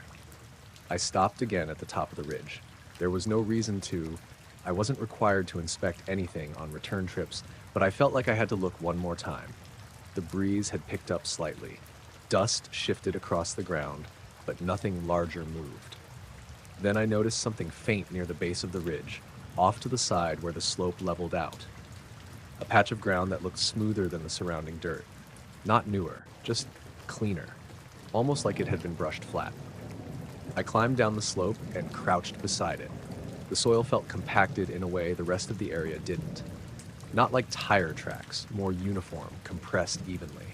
When I ran my hand across it, the texture felt strangely consistent, like the top layer had been pressed down all at once. There were no footprints, no marks, no signs an animal had been there. I stood up and listened again. Same desert sounds as before. Nothing unusual. Walking back to the truck, I felt that prickling sensation you get when someone's watching, even though I knew there was no one around for miles. I kept glancing over my shoulder, expecting the ridge to shift again. It never did. Back at the highway, I stopped for fuel. The attendant, an older guy named Morris, who'd lived in the area forever, asked if I'd had trouble on the dirt road. I hesitated, then said, "Thought I saw something big moving behind the ridge." He looked up from the pump screen. "Behind which ridge?" I pointed. He nodded once, slow. "That one's had some odd reports, usually from folks hauling in or out after hours." "What kind of reports?" He shrugged. "Shapes, movement, shadows, big ones. Nothing ever shows up when people go looking." That didn't help my nerves. I didn't tell him everything. The curved edge, the way it rose and sank, the untouched ground afterward. One thing I learned doing deliveries out there was not to overshare. People heard enough strange things already. For the next few runs, I avoided looking at the ridge too long. Not because I expected to see something, but because I wasn't sure what I'd do if I did. Every time I passed that spot, the cab felt a little too quiet. My radio would pick up static for a few seconds, then clear on its own. After a week of nothing happening, I convinced myself it had been heat distortion or a mirage. The desert plays tricks on you. Light bends, shadows move. Your mind fills gaps with familiar shapes. But I still slowed down at that same stretch every time, whether I meant to or not. About a month later, right near sunset, I saw something again. Not movement this time, just the ridgeline itself, shifting for a split second, like something massive ducked out of sight just before I came over the rise. Too fast to see details, too smooth to be natural. When I checked the slope afterward, it was empty, like always, and the ground below that spot looked freshly smooth again, pressed flat in that same strange, uniform way. I didn't stop after that. I drove the rest of the way without looking back, the road stretching out ahead of me like heat lifting off it even as the sun dropped. Whatever I'd seen, or thought I'd seen, it stayed behind that ridge, and I didn't plan on stopping there again. I heard the tapping about an hour into my shift. It was a cold night, dry desert cold, the kind that settles into your fingers even with gloves on. I was doing my usual walkthrough of the West Hangar, the one they only open for classified deliveries. Half the time it was pitch dark in there, except for the overhead safety lights that buzzed like dying insects. I'd done that route maybe 100 times before. Nothing ever happened. Most nights were just echoes, the hum of ventilation and my own boots on concrete.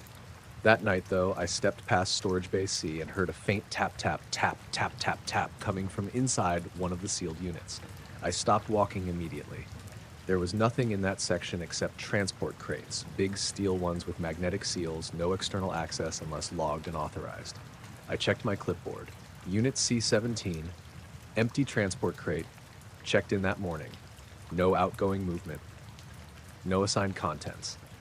The tapping came again, irregular this time, like someone lightly tapping a knuckle on the inside wall. I took a few slow steps toward it. The sound stopped instantly. The air felt colder right then, like the hangar ventilation kicked up even though it hadn't. I waited, listening. Nothing. I walked on, trying to convince myself it was the building settling. Metal expands and contracts, you hear things in a big, empty space. But the rhythm of it stayed with me. Not random, not clanging pipes. It had intention behind it. On my second pass, about 40 minutes later, the tapping started again. Same crate, same pattern of pauses, like someone thinking between taps. I turned my flashlight toward it and walked closer. The crate was unmarked except for the ID plate. The seal light was green, meaning locked. No dents, no shifting shadows, no visible movement. Just a big steel box sitting on its pallet like always. The tapping stopped just as I reached it. I stood there longer than I should have, waiting.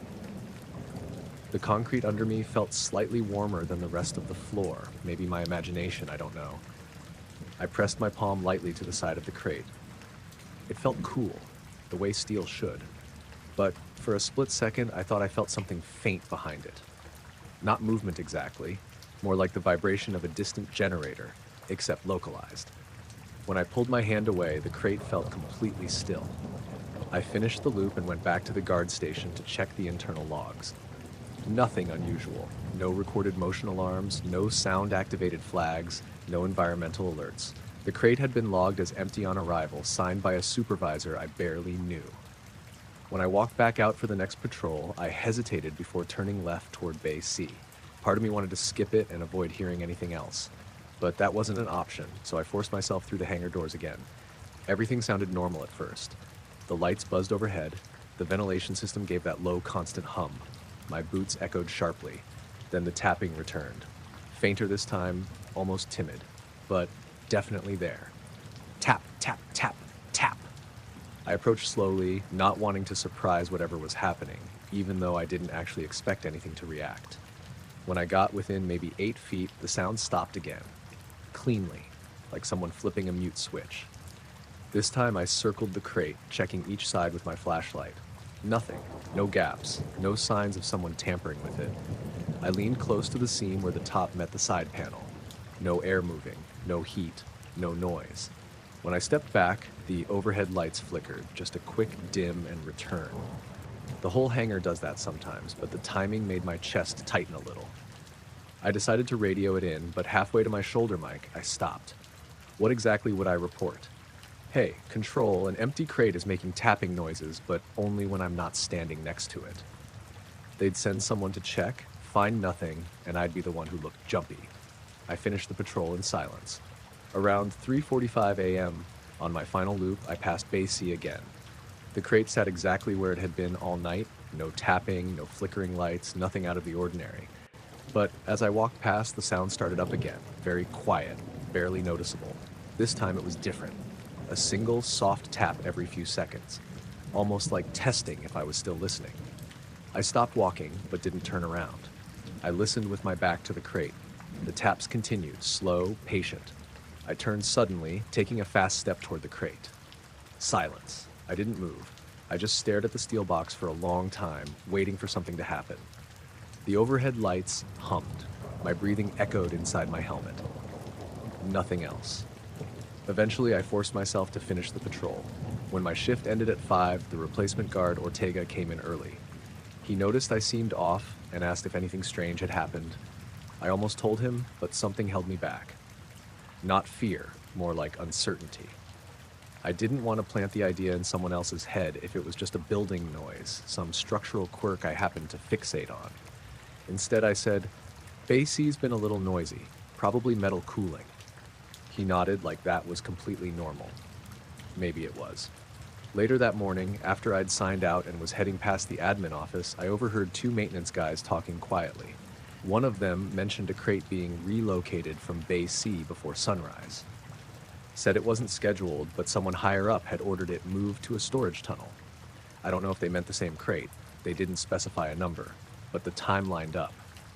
When I came back for my shift that night, Bay C was nearly empty. The crate, C-17, was gone. The floor where it had been sitting was clean, like someone had scrubbed it. I checked the inventory system out of curiosity. The entry for C-17 was still there, but the location field was blank. No update, no outgoing check, just... I never heard the tapping again. But sometimes when I walked through the hangar on later shifts, I caught myself slowing near certain crates. Just listening, waiting for that faint sound to return, hoping and not hoping at the same time. Nothing ever tapped back. I first noticed the blind spot on a Wednesday night, sometime around 1:40 a.m. I was alone in the monitoring trailer on the east side of the compound, watching 3 satellite feeds on rotation. It was one of those shifts where nothing happens. The hum of the servers lulls you into a fog, and you start counting minutes instead of hours. The night outside was completely clear, no clouds, no wind, temperature stable. A perfect atmosphere for clean data. The feed from a SAT-12 glitched for exactly 1 second. Not a normal glitch either. It didn't pixelate or artifact. It didn't freeze. It just blacked out. Like something opaque passed between the satellite and the ground, covering the sensor's field in a smooth shadow. Then it snapped back to normal. I stared at the timestamp 01419 and rewound the buffer. The blackout happened again in playback. A perfect, full-frame darkness lasting barely longer than a blink. There were no storms in the region, no electromagnetic interference, no solar activity that would cause a full blackout this localized, and certainly nothing that should have lined up cleanly over the same coordinates, the center of the base. I marked it as a low-level anomaly and didn't mention it during the shift change briefing. Small glitches happen, but I took a screenshot anyway, saving it to my private notes folder. The same thing happened the next night. Different time, 2:3:44, but identical in every other way. A sudden moment of pure black like the camera shut its eyes.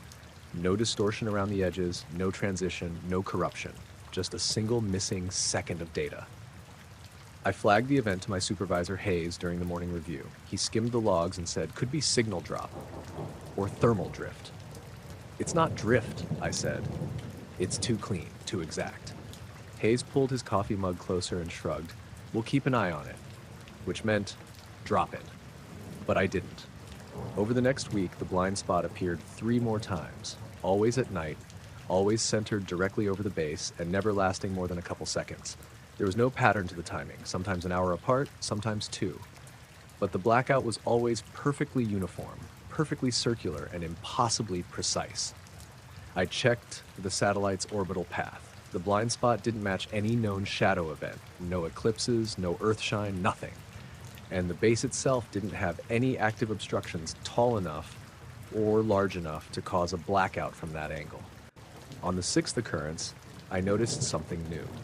Right before the blackout, the brightness levels in the surrounding pixels dipped. Not by much, just fractions, but they dipped in a smooth radial gradient, as if light were bending around something. Then everything went dark for exactly 1.3 seconds. Then the feed returned to normal. No alarms were triggered. No automated systems flagged it. It was as if the equipment recognized the blackout as valid input. That bothered me more than anything else. One night, around 2:15 a.m., I went outside the trailer between rotations.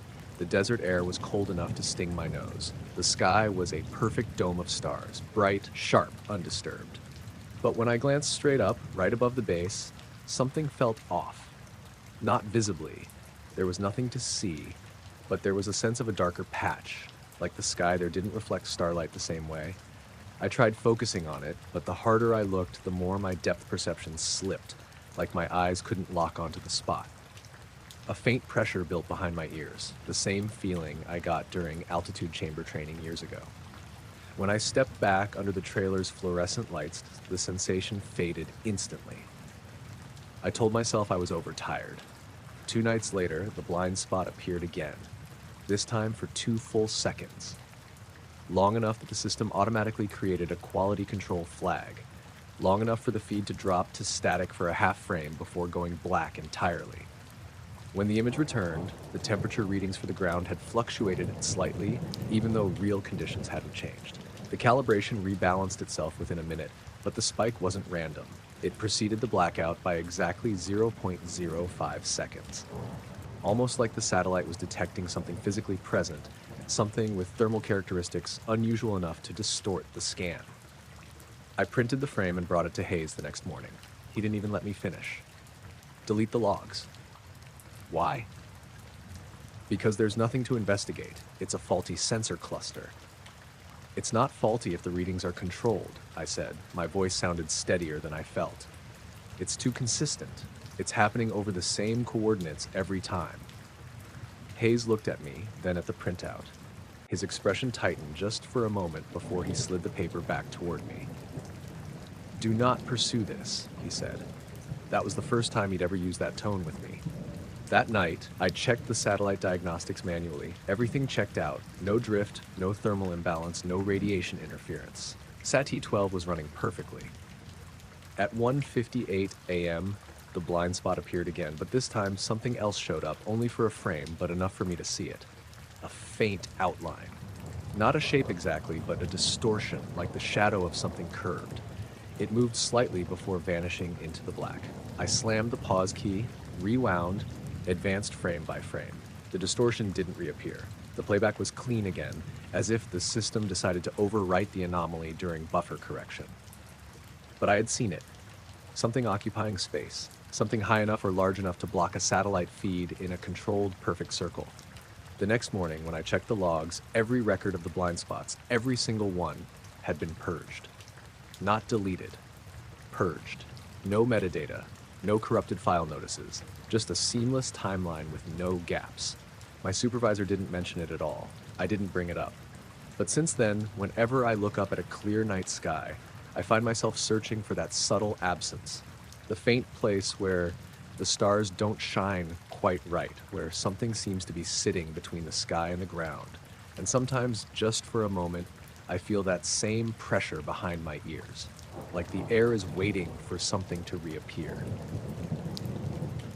I first noticed the pattern during a routine swing shift. I wasn't looking for anything unusual. I was just doing what every junior operations officer does, keeping track of resource logs that no one else wanted to monitor. Power usage, water flow, HVAC loads, all the stuff that keeps a base running but never shows up in recruitment ads. It was late evening, a foggy night for the desert. The air stayed cool and heavy in a way that felt more coastal than Nevada. I remember wiping condensation off my truck's side mirror before heading into the admin building. The fog came in waves, rolling across the asphalt and then thinning out like it changed its mind. I was supposed to double-check power allocations for Hangar 4B, which normally housed atmospheric test equipment. Big, boring environmental rigs that were loud as hell and burned through electricity like crazy during calibration runs. But that night, the hangar was dark. Not dim. Dark. No ground crew, no technicians, no forklift in the loading bay. Even the security doors had their card readers set to restricted clear, a mode I'd only seen used during scheduled evacuations. The emptiness didn't bother me at first. Maintenance sometimes blocked out areas without warning. But when I pulled up the power logs, something was off. 4 hours earlier, around 1900, the hangar's energy draw had spiked to almost triple its usual peak. I scrolled back farther.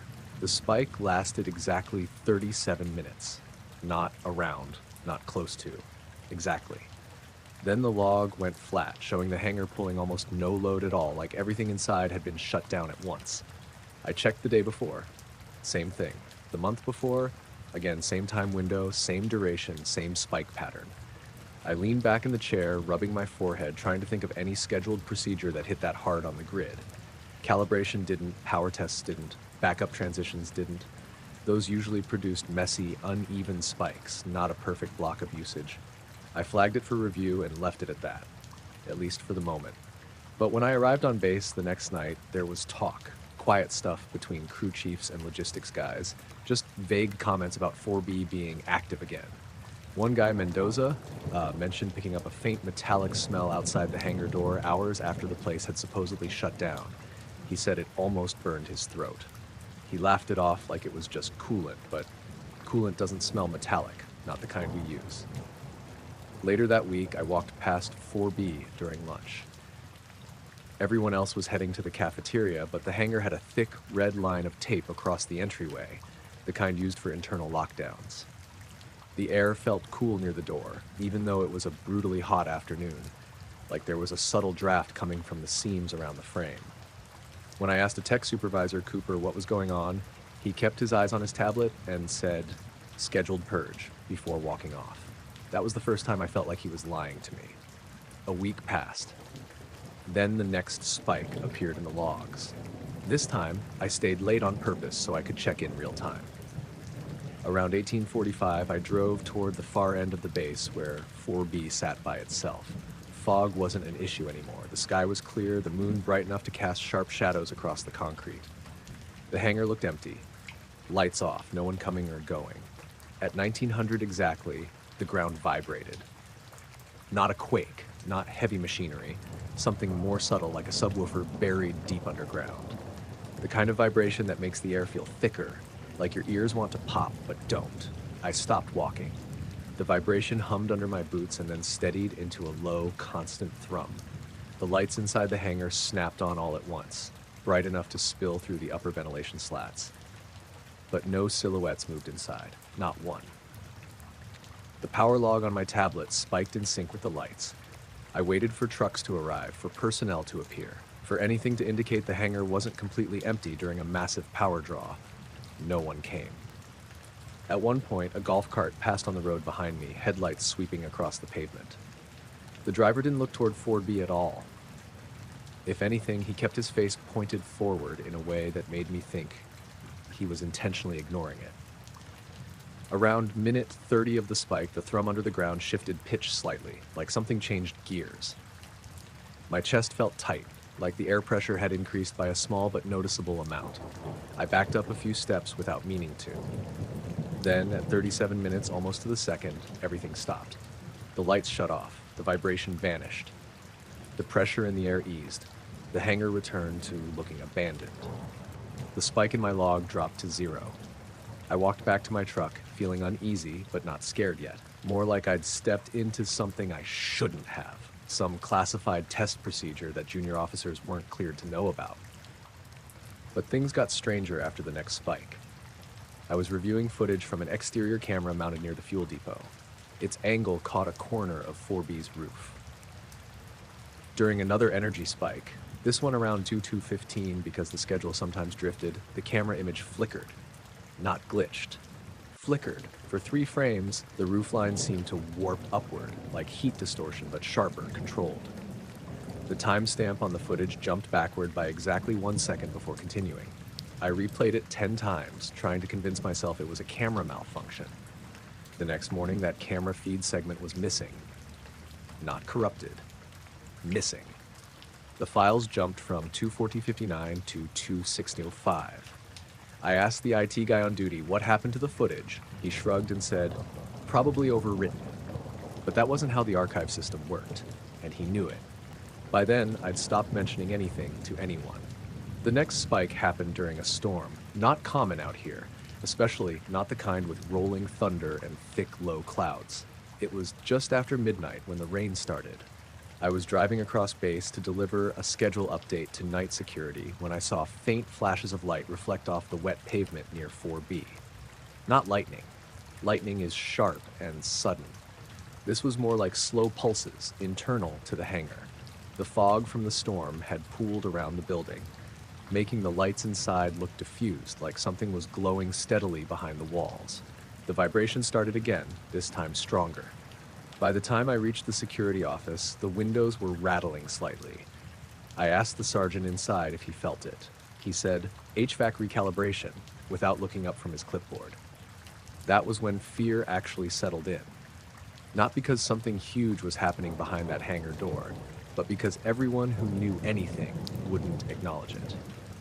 The next morning, reports for the night shift made no mention of weather interference. No notes about high power usage, nothing about the ground vibrations. It was like the entire event existed only in my logs and in my memory. After a few months of this, I tried one last thing. I drove out to the edge of the base at night on a day I knew the spike would occur. There's a small rise overlooking the compound from the public highway, far enough that no sensors would ping but close enough to see building silhouettes. At exactly the expected time, a soft glow formed around the roof of 4B. Not beams of light, just a pale halo like the concrete itself was backlit. The glow flickered once, steadying into a faint pulse that synced with the vibration in the air. Then it stopped. No vehicles came or left. No personnel appeared. When I returned to base the next day, 4B looked like it always did. Closed, quiet, unoccupied. And the month after that, my assignment was moved to a different wing. No explanation, no request, just a reassignment notice. I haven't checked the power logs since, but every time I drive past that hangar, especially on foggy evenings when the air feels thick and the ground seems to hum underfoot, I wonder what exactly needs so much power so consistently, while keeping everyone else away.